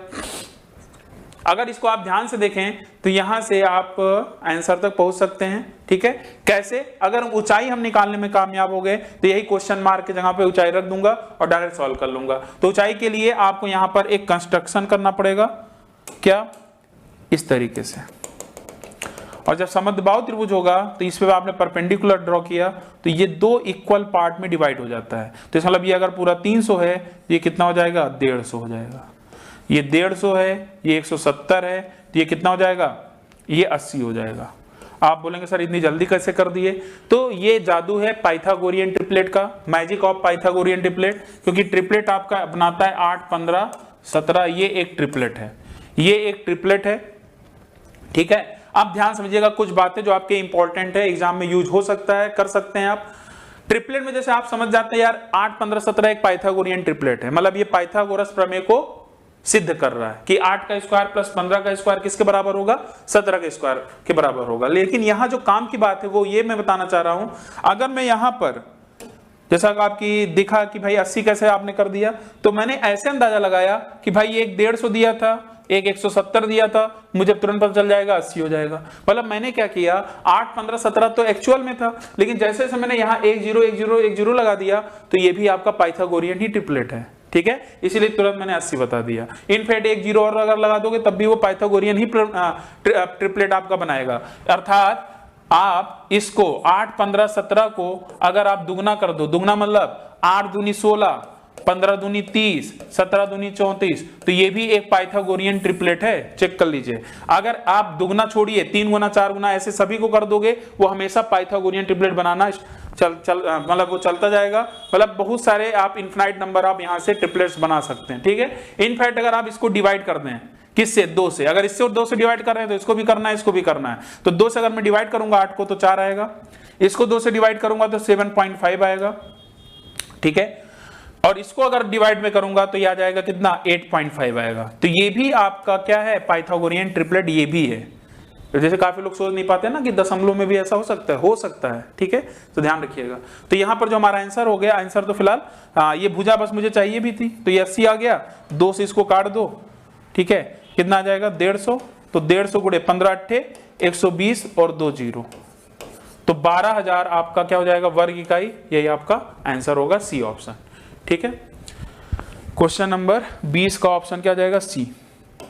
क्वेश्चन नंबर 21, क्वेश्चन नंबर 21 आसान सा क्वेश्चन है, इसको बस सरल ही करना है आपको, ठीक है। सबसे पहले ब्रैकेट को सॉल्व कर लिया जाए, तो यहां से आप सॉल्व करेंगे 9 + 6 डिवाइड बाय, देखिए 5 3 15 है, तो इनटू 15 को हम 1/15 लिख सकते हैं, -10, तो 9 - 10 क्या जाएगा, 9 - 10 आएगा आपका -1 प्लस 6/15, तो यह जाएगा 0.4, तो -1 से अगर मैं 0.4 अगर यहां पर करूंगा तो यह आएगा 0.6, लेकिन किसमें, माइनस में। आंसर किसमें आएगा, माइनस में आएगा, -0.6, डी ऑप्शन आपका आंसर होगा। डी ऑप्शन क्या होगा, आपका आंसर होगा। तो 21 का जो ऑप्शन होगा क्या होगा, डी होगा, ठीक है। आसान है, ज्यादा टाइम नहीं लेना है। क्वेश्चन नंबर आते हैं यहां पर 22, पावर एंड इंडिसेस से क्वेश्चन है, ठीक है। घातांकी रूप में जो दिया गया है इसको आपको यहां से बताना है, ठीक है। तो अब इसमें आप क्या कर सकते हैं, डायरेक्ट आप चाहें तो इसकी वैल्यूज भी रखकर आप डायरेक्ट निकाल सकते हैं, लेकिन बड़ा आसान है। इसको आप देख रहे हैं, बेस यहाँ 27 है, यहाँ 243 है, तो सारे पावर्स अगर आपको याद होंगे ना तो तुरंत देखते ही पहचान जाएंगे, ये भी 3 की पावर है, ये भी 3 की पावर है। तो जो 27 है ये 3 की पावर 3 होता है, ठीक है। और जो 243 होता है ये 3 की पावर 5 होता है। ये याद करना पड़ेगा, ठीक है। सारी चीजें याद होनी चाहिए, 2 की पावर 1 से लेकर 2 की पावर 12 तक, 3 की पावर 1 से लेकर 3 की पावर 8 तक, 4 की पावर 1 से लेकर 4 की पावर 6 तक, 5 की पावर 1 से लेकर 5 की पावर 6 तक, बाकी आपको 4 तक याद कर लेना, 6 की पावर 1 से लेकर 6 की पावर 4 तक। जब याद रहेगा तो हम अपने कैलकुलेशन को बड़ा आसान बना सकते हैं, ठीक है। और पूरी घातांक और करनी में भी आप देख ही रहे ना किस तरीके से हम यूज करके अपना टाइम सेव कर सकते हैं। तो इस 3 का इसमें मल्टीप्लाई करेंगे तो यह आ जाएगा 3 दूनी 6x -9, और यहां से आ गया 3 की पावर 5। अब जैसे कि आपको पता है कि अगर बेस सेम हो जाता है तो पावर क्या हो जाती है, बराबर हो जाती है। तो 2x - 9 बराबर 5, तो 9 को उधर भेज दीजिए, तो 2x बराबर 9, 5 कितना हो जाएगा 14, तो x बराबर कितना आ जाएगा 7। इसको चेक कर लीजिएगा, x बराबर कितना आ जाएगा 7 हो जाएगा। कुछ गलत हो रहा है क्या, एक बार चेक कर लेते हैं। 3 दूनी 6x, ये गलती हो गई थी यहाँ पर, 3 दूनी 6x यहाँ होगा ना, ये 6x है, 6x है, तो ये 6x - 9 बराबर 5 है। तो यहां से अगर आप ध्यान दें तो 6x बराबर 14 हो गया, और 14 में 6 का भाग दे दीजिए, ठीक है। x बराबर 14 में 6 का भाग दे दीजिए, तो 2 7 14, 2 3 6, तो आंसर जो आएगा x बराबर 7/3। कितना आएगा 7/3। तो हमारा आंसर कौन सा है, सी ऑप्शन। ये थोड़ा सा गलती हो गया था, उम्मीद करता हूँ, ये 3 दूनी 6 था, मैंने 2 ही लिख दिया था जल्दबाजी में। क्वेश्चन नंबर 22 ये आपको समझ में आ गया होगा। अब आते हैं क्वेश्चन नंबर 23 पर, ठीक है। 22 का आपका सी ऑप्शन आ चुका है। अब आते हैं 23 पर। क्वेश्चन नंबर 23 है, ये आपका रिमाइंडर थ्योरम से, नंबर सिस्टम से क्वेश्चन है। क्वेश्चन ये है कि एक संख्या को 6 से विभाजित करने पर 5 शेष बचता है, तो इसी संख्या के वर्ग को 6 से विभाजित करने पर शेषफल क्या होगा, ठीक है। एक संख्या को अगर आप 6 से विभाजित कर रहे हैं, 5 शेषफल बच रहा है, तो उसी संख्या के वर्ग को 6 से विभाजित करने पर शेषफल क्या होगा।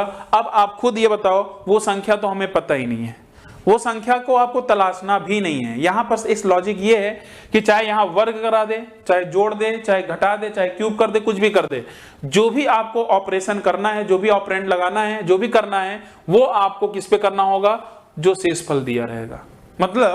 मतलब ये है कि किसी भी संख्या में जब आप 6 से भाग दे रहे हो तो कितना शेषफल आ रहा है, 5। इस 5 को लिख लो, ठीक है। फिर जब आगे कुछ वो बोलेगा, आगे क्या बोलेगा, वर्ग करवाएगा, क्यूब कराएगा, वर्गमूल कराएगा, कुछ भी करवाएगा, तो हमें उस संख्या को नहीं पकड़ना है। हमें जो संख्या पर अगर होता वहां से भी तो लग ही जाता, लेकिन वो देता नहीं है। वो हमेशा आपको शेषफल पर ही आपको काम करना है। मतलब अगर ये वर्ग बोल रहा है तो डायरेक्ट में जो शेषफल था इसी का वर्ग कर दीजिए।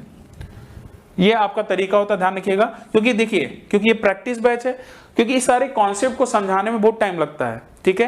कैसे होता है, क्यों होता है, बाकी सारी चीजें तो आपको वहां पर पता चलती हैं जब आप कोर्स में शामिल होते हैं इंडिविजुअल मैथ्स के, ठीक है। लेकिन यहां पर बस जो मैं बता रहा हूं इसको आप सीखते चलिए, जो आपको एग्जाम में अप्लाई करना है। अनगिनत नंबर, मतलब बहुत बार एग्जाम में ऐसे क्वेश्चन पूछे गए हैं। तो अब 5 स्क्वायर बन गया, अब आप 6 से विभाजित कर दो तो 25/6 आ गया, और 25 में अगर हम 6 से भाग देंगे तो 6 चौक 24, रिमाइंडर कितना आ गया, 1 आ गया। रिमाइंडर कितना आ गया, 1 आ गया। डी ऑप्शन, ठीक है। आसान सा क्वेश्चन है, क्वेश्चन नंबर 23, जिसका आंसर क्या आएगा, डी ऑप्शन आ जाएगा, ठीक है।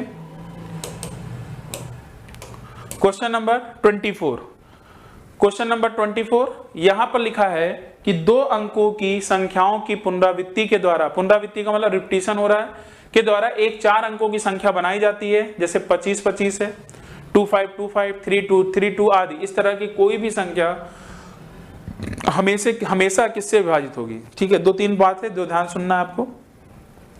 अगर आप xy, अगर हमारे पास 2 अंकों की संख्या xy है, ठीक है, अगर आप इसमें 101 से मल्टीप्लाई कर देते हैं, इसको भी मैंने मैजिक नंबर की तरह इसको मान लिया है, क्योंकि बहुत जगह ये यूज होता है, बहुत सारे एग्जाम में हमेशा पूछा जाता है 101 हो गया, 1001 हो गया। तो 101 का अगर 2 अंकों की संख्या में आप मल्टीप्लाई करते हो तो कोई भी संख्या है 2 अंकों की, वो आपकी हमेशा क्या हो जाती है, रिपीट हो जाती है। वो आपकी 2 बार रिपीट हो जाती है। वही एग्जाम्पल देकर ये पूछा भी है। मतलब अगर ये 25 लिखा है, इसका मतलब 100% 25 में 101 का मल्टीप्लाई किया होगा, तभी ये क्या आया होगा, 25 और 25 आया होगा। क्लियर है। इसका मतलब पूछा था इस तरीके कोई भी संख्या किससे विभाजित होगी, तो ये संख्या हमेशा किससे विभाजित होगी, 101 से विभाजित हो जाएगी, 101 से विभाजित हो जाएगी। अर्थात 7, 11, 13 दिया है तो लिखा है सबसे छोटी 3 अंकों के बाद संख्या। मतलब यहां एक तीर से 2 शिकार आपसे किया, पूछा, करवाना चाह रहा है कि एक तो आपको ये पता होना चाहिए, दूसरा क्या, ये आप कंफ्यूज ना हो जाएं भाई ये 3 अंकों की सबसे छोटी अभाज्य संख्या क्या होता है, अब इसको चेक करो।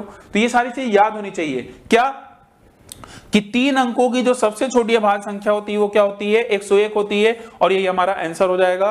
और कुछ बातें ध्यान रखिएगा, 2 अंकों की सबसे बड़ी अभाज्य संख्या, 2 अंकों की सबसे बड़ी अभाज्य संख्या क्या होती है, 97 होती है। 3 अंकों की सबसे बड़ी अभाज्य संख्या क्या होती है, 997 होती है।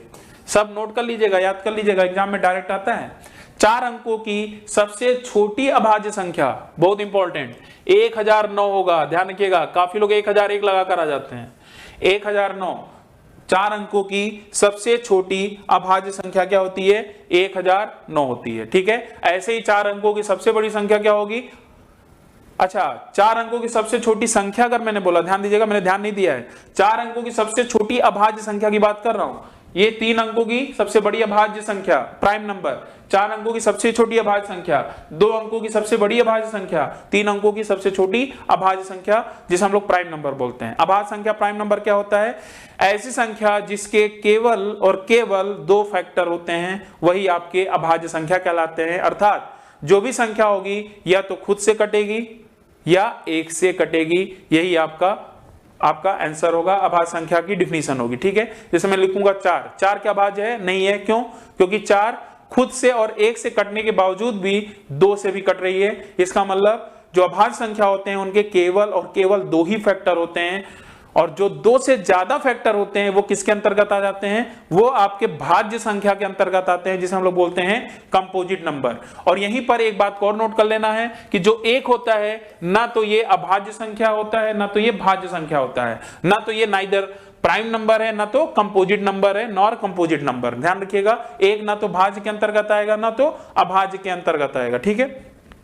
कुछ बातें मैंने और बता दी हैं, उम्मीद करता हूं आपको वो पॉइंट्स आपने ध्यान से लिख लिया होगा। यहां पर आपका जो क्वेश्चन है लिखा है कि प्रथम 5 अभाज्य संख्याओं की माध्यिका तथा माध्य में निम्नलिखित कथनों में से कौन सा कथन आपका, कौन सा सही है कौन सा गलत है ये बताना है। तो प्रथम 5 अभाज्य संख्याओं, तो प्रथम 5 अभाज्य लिख लिया जाए। तो अभी आपको ने बताया एक आपका अभाज्य में नहीं आता, तो 2 जो होता है सबसे छोटी अभाज्य संख्या होती है, निगेटिव में अभाज्य नहीं होता, ये ध्यान रखिएगा, निगेटिव में अभाज्य नहीं होता है, 2 से स्टार्ट होगा, ठीक है। सबसे छोटी में सम अभाज्य संख्या, केवल एक ही सम अभाज्य संख्या होती है इवन नंबर में 2, ठीक है। 2 होता है, 3 होता है, 5, 7 और 11, क्योंकि बोला है ना प्रथम 5 अभाज्य, तो प्रथम 5 मैंने लिख लिया। तो सबसे पहले इसकी माध्यिका बता दिया जाए। तो माध्यिका क्या आ रही है, देखिए माध्यिका जो होती है, जो बीच वाली संख्या होगी वही आपकी माध्यिका होती है, मीडियन जिसे बोलते हैं। क्या बोलते हैं, मीडियन। क्लियर। अब इसके बाद हम लोग क्या निकाल रहे हैं, इसका मीन निकाल लेते हैं। मीन मतलब माध्य, ठीक है। तो मीन के लिए सभी को जोड़ लिया जाए, तो 2 + 3 + 5 ये 10 हो जाएगा, 10 7 17 और 17 और 11 कितना हो जाएगा 28, ये प्लस है। 17 और 11 कितना हो जाएगा 28, इसमें 5 से भाग दे दीजिए, तो 28/5, 28/5, तो 5 से भाग देंगे तो 5 × 5 = 25 और 5 × 30, 5.6। तो अगर आप ध्यान से देखें तो आपकी माध्यिका बड़ी है कि माध्य, तो आप ध्यान दें ये आपका मीडियन है, मीडियन मतलब माध्यिका, और माध्य क्या है 5.6। इसका मतलब जो हमारा माध्य है, जो हमारी मीन है वो क्या है, बड़ी है माध्यिका से। चलिए ऑप्शन चेक किया जाए। लिखा है माध्यिका माध्य से 0.4 गुना है, फिर लिखा है माध्यिका माध्य से 2 गुना है, फिर लिखा है माध्यिका माध्य से 0.6 अधिक है, माध्यिका माध्य से 0.6 कम है। तो माध्यिका माध्य से 0.6 अधिक तो है नहीं भाई, माध्यिका क्या है, माध्यिका तो कम है, तो माध्यिका माध्य से 0.6 कम है। देखिए 0.6 कम है, ये हमारा आंसर है। यहां पर अगर ध्यान दें माध्यिका माध्य से 0.4 गुना है, माध्यिका माध्य से 0.4 गुना, भाई गुना तो हो ही दिख ही नहीं रहा है, ठीक है, और 2 गुना तो हो ही नहीं सकता, ठीक है। तो सीधी बात है वो गलत हो गया, एक ही ऑप्शन था डी ऑप्शन, ठीक है। समझ में आ रहा नहीं आ रहा, तो सारी चीज आपको पता होनी चाहिए। चलिए आगे बढ़ते हैं, क्वेश्चन नंबर 26। हाँ, क्वेश्चन नंबर जो 26 है थोड़ा ध्यान समझिएगा, और इसका भी सोल्यूशन आपको मिल ही गया होगा आपको ई बुक में। यहां पर लिखा है यदि x + y का 30% का x - y का 70% है तो y/x, y/x का मान बताना है। तो इसको मैं 2 तरीके से आपको समझाता हूं, एक जो मैंने वहां पर करके कराया है, आप देखिए का मतलब इनटू होता है, ठीक है। तो मैं डायरेक्ट यहीं से सॉल्व करता हूं, देखिए 1 0 और परसेंटेज यहीं से कट जाएगा, ये देखिए, ठीक। तो यहां से आपका क्या आएगा, 3 का मल्टीप्लाई कर देंगे तो 3x + 3y, ठीक है, बराबर यहां से आएगा 7x - 7y। x को एक साइड ले जाइए, y को एक साइड ले जाइए। x को मान लीजिए मैं इधर कर दिया, 7x - 3x कितना आ जाएगा 4x, और y को इधर लेकर आइए तो 10y। तो y/x क्या आ जाएगा, y/x, y/ जो x आएगा वो आ जाएगा 4/10। तो 2 दूनी 4, 2 पंजे 10, तो y/x का जो मान आएगा वो आ जाएगा कितना 2:5। एक तो ये तरीका हो गया जो आपको ई बुक में भी जो आपने देखा होगा, वहां पर भी मैंने सोल्यूशन इसका लगाया है, तो आपको अच्छे समझ में भी आया होगा। लेकिन यहां पर क्या और स्पीड बना सकते हैं, उसी पर हम लोग काम करते हैं। यहां पर ध्यान दीजिएगा थोड़ा सा, यहां पर अगर आप ध्यान दें तो इस क्वेश्चन को आप बहुत ही आसान तरीके से कर सकते हैं, आसानी से कर सकते थे। जैसे आपने क्वेश्चन को देखा, अब ध्यान दीजिएगा, आपको पता है यार ये 0 और परसेंटेज कट ही जाएगा, ठीक है। तो क्या मैं इसको ऐसे लिख सकता हूं तुरंत, x + y/x - y। x - y के साथ 70 है, 70 का मतलब 7, और इसके साथ 30 है, 30 का मतलब 3। क्या यहां से मैं CND रूल अप्लाई कर सकता हूं? आप बोलेंगे सर CND रूल क्या है? CND रूल आपका होता है कंपोनेंडो एंड डिविडेंडो, जिसे हम लोग बोलते हैं योगांतर अनुपात नियम। योगांतर अनुपात नियम ये होता है, एक बार मैं बता देता हूं, जैसे ऐसा भी क्वेश्चन कई बार एग्जाम में पूछ लिया जाता है, a/b = 5/3 है। तो योगांतर अनुपात नियम ये होता है कि a में आप b को जोड़ दो नीचे वाले को, और फिर a में नीचे वाले को घटा दो। जैसा आपने LHS में किया वैसे ही आपको RHS में भी करना है। इसी को सॉल्व कर लोगे डायरेक्ट आपका ये योगांतर अनुपात होता है। ऐसे यहां पर भी अगर हम योगांतर अनुपात लगाते हैं तो ध्यान रखिएगा, अगर x प्लस वाई ऊपर है x माइनस वाई नीचे है तो एक बार जब जोड़ोगे ना तो ये x plus Y plus x minus Y लिखने की जरूरत नहीं है, यहीं से देखते ही यहीं पर जोड़ दो तो y y कट जाएगा तो 2x ऊपर से आएगा और नीचे से 2y आएगा। अर्थात मैं ये कहना चाह रहा हूं एक ही, बाकी आप डिटेल में कर लेना। अगर ऐसा फॉर्मेट है तो तुरंत आपको यहीं से x अपॉन वाई तुरंत लिख देना है। एक बार मैं आंसर ला रहा हूं यहां पर, एक बार में ही आपको ये लिख देना है x अपॉन वाई। ठीक है, इसमें कैसे जोड़ेंगे, 7 3 10 और 7 माइनस 3 कितना जाएगा 4, काट दीजिए, 2 पंजे 10 2 दूनी 10। ठीक है, तो x y का रेशियो 5/2 है तो उसको अगर मैं पलट दूंगा तो हमारा आंसर क्या जाएगा 2:5 आ जाएगा। क्या जाएगा 2:5। ध्यान रखिएगा हमारा आंसर क्या आएगा, ये आएगा। तो ये आपका CND रूल से आप तुरंत अप्लाई कर सकते हैं। तो उम्मीद करता हूं आपको अच्छे से मेरी बात समझ में आ रही होगी। कई जगह कारगर है, सिंप्लीफिकेशन और में भी काफी यूजफुल होता है, रेशियो एंड प्रोपोर्शन में तो काफी ज्यादा यूज होता है। D option. चलिए क्वेश्चन नंबर जो आपका 27 है, ये है दो संख्याएं, जो दो संख्याएं यहां दी गई हैं 48 तथा 72 हैं, तो मासा तथा लासा का अनुपात ज्ञात करना है। मतलब आपसे पूछा है मासा तथा लासा का अनुपात यहां पर बताना है, HCF बटे एलसीएम आपको बताना है, HCF बटे एलसीएम बताना है। जैसे मान लीजिए क्वेश्चन देखा और कई बार ऐसे क्वेश्चन पूछे भी जाते हैं तो तुरंत आपको यहां पर समझ में आ जाना चाहिए कि जो हमारा HCF और एलसीएम होगा, एलसीएम जो होगा वो क्या होगा, बड़ा होगा, एलसीएम क्या होगा, बड़ा होगा, HCF छोटा होगा। तो एक ही ऑप्शन है और हमारा ये आंसर हो जाएगा। क्या हो जाएगा, एक ही ऑप्शन है, देखते ही हमने आंसर लगा दिया। तो यहां पर क्या क्या चीजें हैं थोड़ा समझिएगा ध्यान से। मैं यहां पर पूरा आपको निकालने की जरूरत नहीं, जैसे मैं देखूं तो काफी लोग को लगता है बड़ा आसान क्वेश्चन पूछ लिया है, मास और एलसीएम ही तो निकालना है दो संख्या, ये तो मुझे अच्छे से आता है। लेकिन ये फॉर्मेट आपको पता होना चाहिए कि क्या, एक चीज मैंने बताया भी था, एलसीएम एलसीएम में जब भी कोई चीज याद ना है तो एक चीज को याद करना है, वो क्या है, AB। AB क्या होता है आपको अच्छे से पता है, सभाज्य संख्याओं का गुणनफल होता है।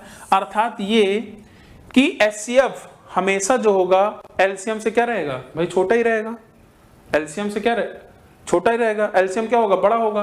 तो अगर ये बताइए यहां पर पूछा है पहले मासा फिर लासा का अनुपात, तो मासा जो होगा वो छोटा होगा पहले। तो देखिए 6 बड़ा हो गया 1 छोटा हो गया तो ये नहीं हो सकता, 2 बड़ा हो गया 1 छोटा हो गया ये नहीं हो सकता, 3 बड़ा हो गया 2 छोटा हो गया ये नहीं हो सकता।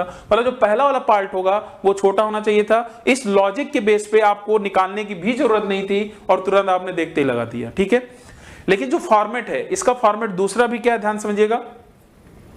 जब भी अगर ऐसा फॉर्मेट बनता है रेशियो में, ध्यान रखिएगा इनका रेशियो हमेशा AB/1 के ही रेशियो में बनता है, AB/1 के ही रेशियो में बनता है। अर्थात AB का मतलब क्या, ध्यान दीजिएगा, 48 को मैं लिखता हूं 24 दूनी 48, 72 को लिखता हूं 24 तिहाई 72। ये जो 2 है ना यही A है और ये जो 3 है यही B है। इसका मतलब मैं डायरेक्ट इसका प्रोडक्ट AB हो जाएगा तो 6 आ जाएगा और नीचे क्या आ जाएगा, 1 आ जाएगा। बात समझ में आ गई। पूरा एलसीएम एलसीएम निकालने की जरूरत ही नहीं है, डायरेक्ट यहां पर अप्लाई कर दो 6/1 हमसे, लेकिन उल्टा पूछा है तो इसको पलट दो, क्या जाएगा 1:6, 1:6 यही हमारा आंसर होगा। ठीक है, एक चीज और ध्यान रखिएगा, एग्जामिनर भी अब इस बात को समझ गया है तो वो अब क्या करता है, ऑप्शन को इस तरीके से भी बनाने की कोशिश कर देगा। कैसे समझिएगा ध्यान से, ये जो 6/1 आपका अगर आंसर आ रहा है तो इसको इस तरीके से भी बना सकता है, 6 3 18 3 1 कम 3, तो ये भी तो 6/1 का रेशियो है, तो इस चीज का ध्यान रखिएगा। ठीक है, आगे बढ़ते हैं। Question number 28, question number 28।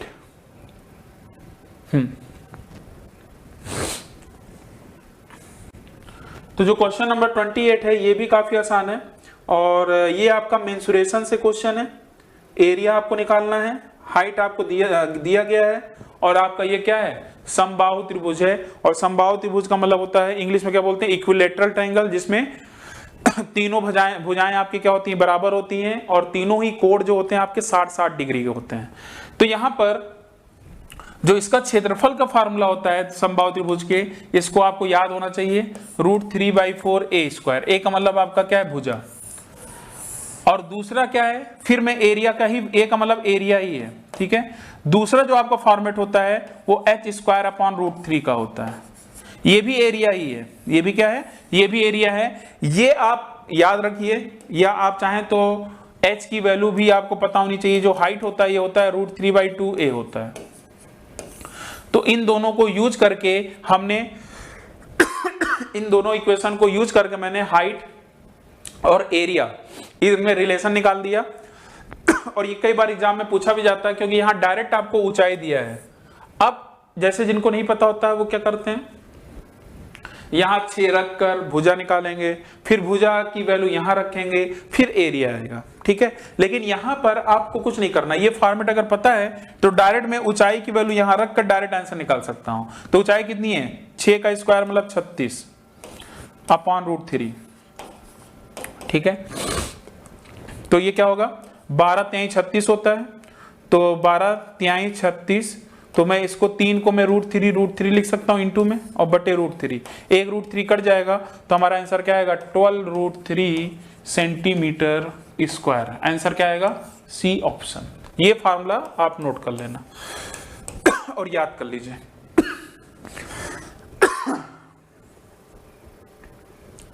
चलिए, तो लास्ट 2 क्वेश्चन और रह गया है। क्वेश्चन नंबर आते हैं 29 पर। 29 आपका सिंप्लीफिकेशन का है और सिर्फ आपसे मैंने जोड़ना ही पूछा। यहां पर आपको इसको जोड़कर आपको इसका आंसर बताना है और इसमें एक गजब का पैटर्न भी बनता है जो आपको यहां पर देखना है। वो पैटर्न क्या है समझने की कोशिश करिएगा।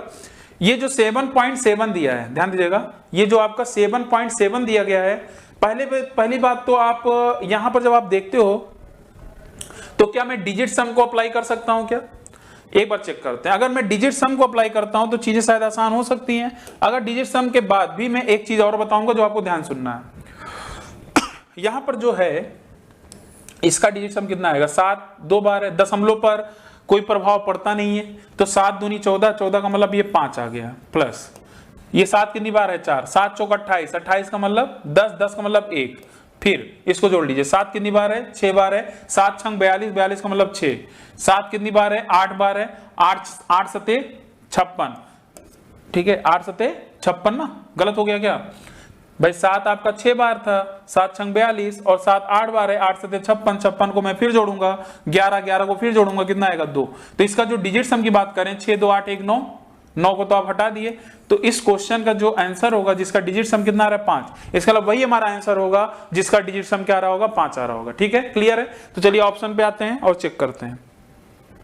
जहां 9 बनेगा उसको हटाते चलेंगे। देखिए 7 दोनों ये हो गया, ठीक है, यहां देखिए 4 2 6, 6 4 10, 10 8 18, यहां पर डिजिट सम आ रहा है 6, लेकिन हमें चाहिए कितना 5, तो ये ऑप्शन नहीं होगा, क्लियर है। आगे बढ़े, आगे देखते हैं, 7 दोनों ये गया काम से, 6 4 10 8 18, यहां पर देखिए 4 1 5, ये 5 आ रहा है, ये आपका 5 आ रहा है इसका डिजिट सम, इसका मतलब इसकी चांसेस हैं। आगे बढ़ते हैं, यहां पर अगर आप ध्यान दें, यहां पर आपका आ रहा है 4 3 7 2 9, ठीक है, 6 4 10 8 18, ये तो 9 आ रहा है, ये भी नहीं होगा। यहां पर आते हैं 7 2 9 4 4 8 या 6 4 10 8 18, ये भी गया काम से, यहां पर आ रहा है 4, तो ये भी आंसर नहीं होगा। तो एक ही ऑप्शन था बी ऑप्शन, तो हम डिजिट सम के थ्रू भी ये चीज अप्लाई कर सकते थे, ठीक है। लेकिन यहां पर जो काम की बात है, उम्मीद करता हूं ये समझ में आ गया होगा आपसे, और ये कई जगह अप्लाई मैं करता हूं और आपको भी अब तक तो आप एकदम सीख भी गए होंगे कि अपने ब्रह्मास्त्र का यूज कैसे करना है, जो आपके पास अस्त्र यहां पर है। फिलहाल यहां पर अब इस क्वेश्चन को सॉल्व करने का तरीका क्या होता है उसको भी हम लोग यहां पर देखते हैं बहुत ही फास्ट तरीके से। जैसे अगर आप ध्यान दें, जो 7.7 है इसको मैं लिख सकता हूं 7.7 प्लस 0.7, ऐसे इसको लिख सकता हूं 77 प्लस 0.77। अर्थात मैं आपसे ये कहना चाह रहा हूं, मैं एक ब्रैकेट में जो पूरे नंबर हैं उनको मैं एक ब्रैकेट में कर लूं, लेकिन ये स्टेप भी नहीं करना है, ये भी स्टेप नहीं करना है, ये बस समझाने के लिए लिख रहा हूं। ये एक ब्रैकेट में लिख लिया, प्लस अगले ब्रैकेट में ये पॉइंट वाला लिख लीजिए, 0.7 प्लस 0.77 प्लस 0.3 बार 7 और प्लस 0.4 बार 7। देखिए लिखने में कितना टाइम चला गया, लेकिन ये लिखना नहीं है। मैं क्या कहना चाह रहा हूं ध्यान दीजिएगा। अब क्या करते हैं, मतलब ये स्टेप आपको लिखना नहीं है। यहां से 7 अगर मैं कॉमन लूंगा तो अंदर की साइड बनेगा 1 प्लस 1 1, इस तरीके से। फिर यहां से भी अगर मैं 7 कॉमन लूं, 7 अगर मैं कॉमन लूं या 0.7 कॉमन ले लूं तो यहां से आपका बनेगा क्या 0.1 0.11 सॉरी पॉइंट अगर मैं कॉमन लूंगा तो 1 1 ही बनेगा ना, 1 प्लस 1 1 प्लस, या आप एक काम करिए, एक मिनट साथ ही कॉमन लेकर यहाँ पर एक पैटर्न बनेगा ना, उसको सीखना है। 0.11 प्लस पॉइंट 0.1 प्लस 0.11 प्लस 0.3 बार 1 फिर 4 बार 1, इस तरीके से आपने किया। और ये करना नहीं है ये भी, ठीक है। मैं क्या कहना चाह रहा हूं, मेरी बात समझिएगा ध्यान से। इसमें एक पैटर्न बनता है जो आपको ध्यान समझना होगा। अगर 1 1 ऐसे एक से स्टार्ट होता है, और मैंने इस पे क्लास में एक क्वेश्चन मैंने बताया भी था पिछले, जो भी प्रैक्टिस सेट रहा होगा उसका शायद पहला ही क्वेश्चन था, एक बार देखिएगा आप। तो वहां पर आपने इस तरीके से पैटर्न देखा हो, एक से लेकर अगर ये 2 बार 1 3 बार 1 फिर 4 बार 1, तो इसकी वैल्यूज हमें तुरंत पता होती है 1 2 3 4, और ये 7 से बस गुणा करना है।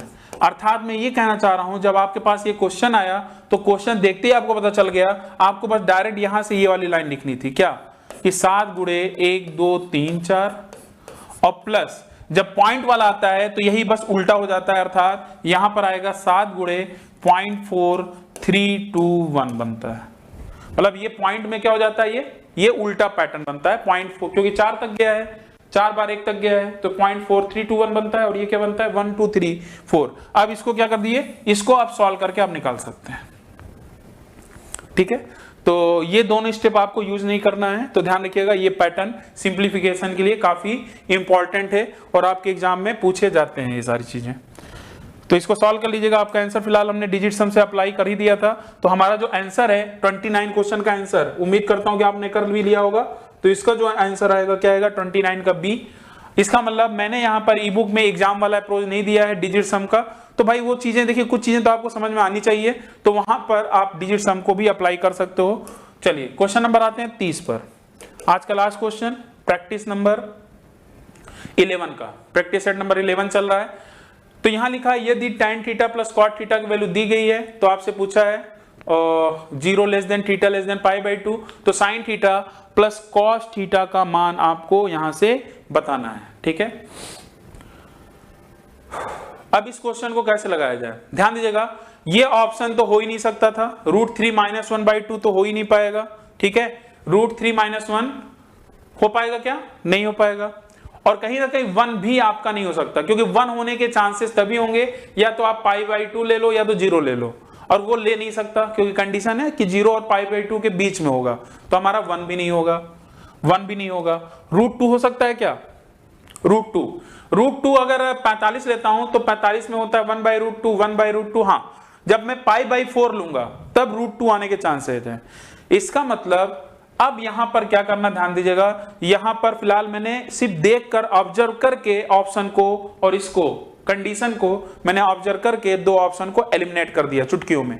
ये चीज भी आपको सीखना पड़ेगा, ठीक है, वो भी आ जाएगा। अब हमारे साथ बने रहिए, भी बहुत सारी चीजें आपको अभी तक मिल भी चुकी हैं और भी बहुत सारी चीजें आने वाली हैं, तो ध्यान रखिएगा। यहां पर अब ध्यान दीजिएगा, tan theta plus cot theta बराबर 4/√3 है, ठीक है।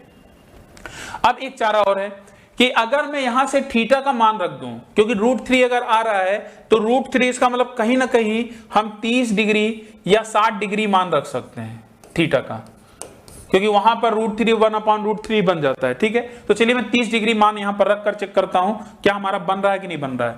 तो tan 30 डिग्री का मान क्या होता है, थीटा का मान मैंने इसमें 30 डिग्री रखा, अगर ये इसको सेटिस्फाइड कर देगा तो मैं डायरेक्ट यहां पर थीटा का मान 30 डिग्री रख दूंगा। तो 30 डिग्री रखूंगा तो tan 30 डिग्री का मान क्या आता है 1/√3, और cot 30 डिग्री का मान क्या आएगा √3। तो इसको जब सॉल्व करेंगे तो √3 इंटू √3 क्या आएगा 3 + 1, मतलब ये 4/√3 ये सेटिस्फाइड हो गया। और अगर ये सेटिस्फाइड हो गया तो डायरेक्ट थीटा का मान 30 यहां रख दो, तो sin 30 का मान होता है 1/2 और cos 30 का मान होता है √3/2। डिनोमिनेटर सेम है, डायरेक्ट जोड़ दीजिए, हमारा आंसर क्या है इस क्वेश्चन का √3 + 1/2। तो वैसे भी हमने दो ऑप्शन को एलिमिनेट भी कर दिया था, और अब देखिए यहां पर आपका आंसर भी आ चुका है √3 + 1/2। अब आप बताइए आज का सेशन आपको कैसा लगा। उम्मीद करता हूं ये प्रैक्टिस सेट में भी जो भी समय मैंने लिया, आपको जो भी मैंने समझाया, हर क्वेश्चन में कुछ ना कुछ चीजें आपको ने बताई। यहां से आपको मैथ्स में थोड़ा सा इंटरेस्ट भी बन रहा होगा, कैसे एग्जाम में क्वेश्चंस को पढ़कर कैसे जल्दी से अप्लाई करना है, कैसे ऑप्शन को ऑब्जर्व करना है, ऑप्शन पे भी ध्यान देना है, फोकस करना है, कौन से अस्त्र का यूज करना है, कब ब्रह्मास्त्र का यूज करना है, जो मैं आपको हमेशा सिखाता आ रहा हूं उनको भी यूज करना होगा, ठीक है। तभी आप एग्जाम में बहुत ही अच्छा परफॉर्म कर पाएंगे एक्यूरेसी प्लस स्पीड के साथ। इतना तो आपको पता चल ही गया होगा कि यहाँ की जो आपकी प्रैक्टिस कराई जा रही है, यहाँ पर स्पीड के साथ साथ सबसे इंपॉर्टेंट क्या है, एक्यूरेसी, कि आप एग्जाम में अगर जाएं 30 क्वेश्चन में कम से कम आपके 29, 28, 30 पूरे आपके सही हो जाए, ठीक है। 30 हो चाहे 35 हो चाहे 40 हो चाहे 50 हो, वो एग्जाम पे ऊपर डिपेंड करता है। जैसे 25 भी आते हैं एसएससी में, एनटीपीसी में 30 प्लस आते हैं, भले 30 बोला गया लेकिन उसमें कुछ ज्यादा आता है, ठीक है। तो उस पर आप फोकस करना है, अच्छे से मेहनत करना है। और ऐसे ही हम लोग नया जो प्रैक्टिस सेट होगा, प्रैक्टिस नंबर सेट नंबर आपका 12, वहां पर भी ऐसे ही खूबसूरत सॉल्यूशन जो होंगे उनको हम लोग देखेंगे कैसे हम क्वेश्चंस को जल्दी कर सकते हैं।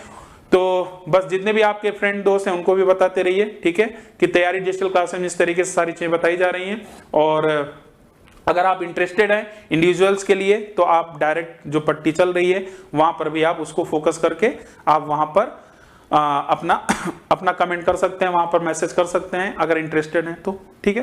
थैंक यू, धन्यवाद।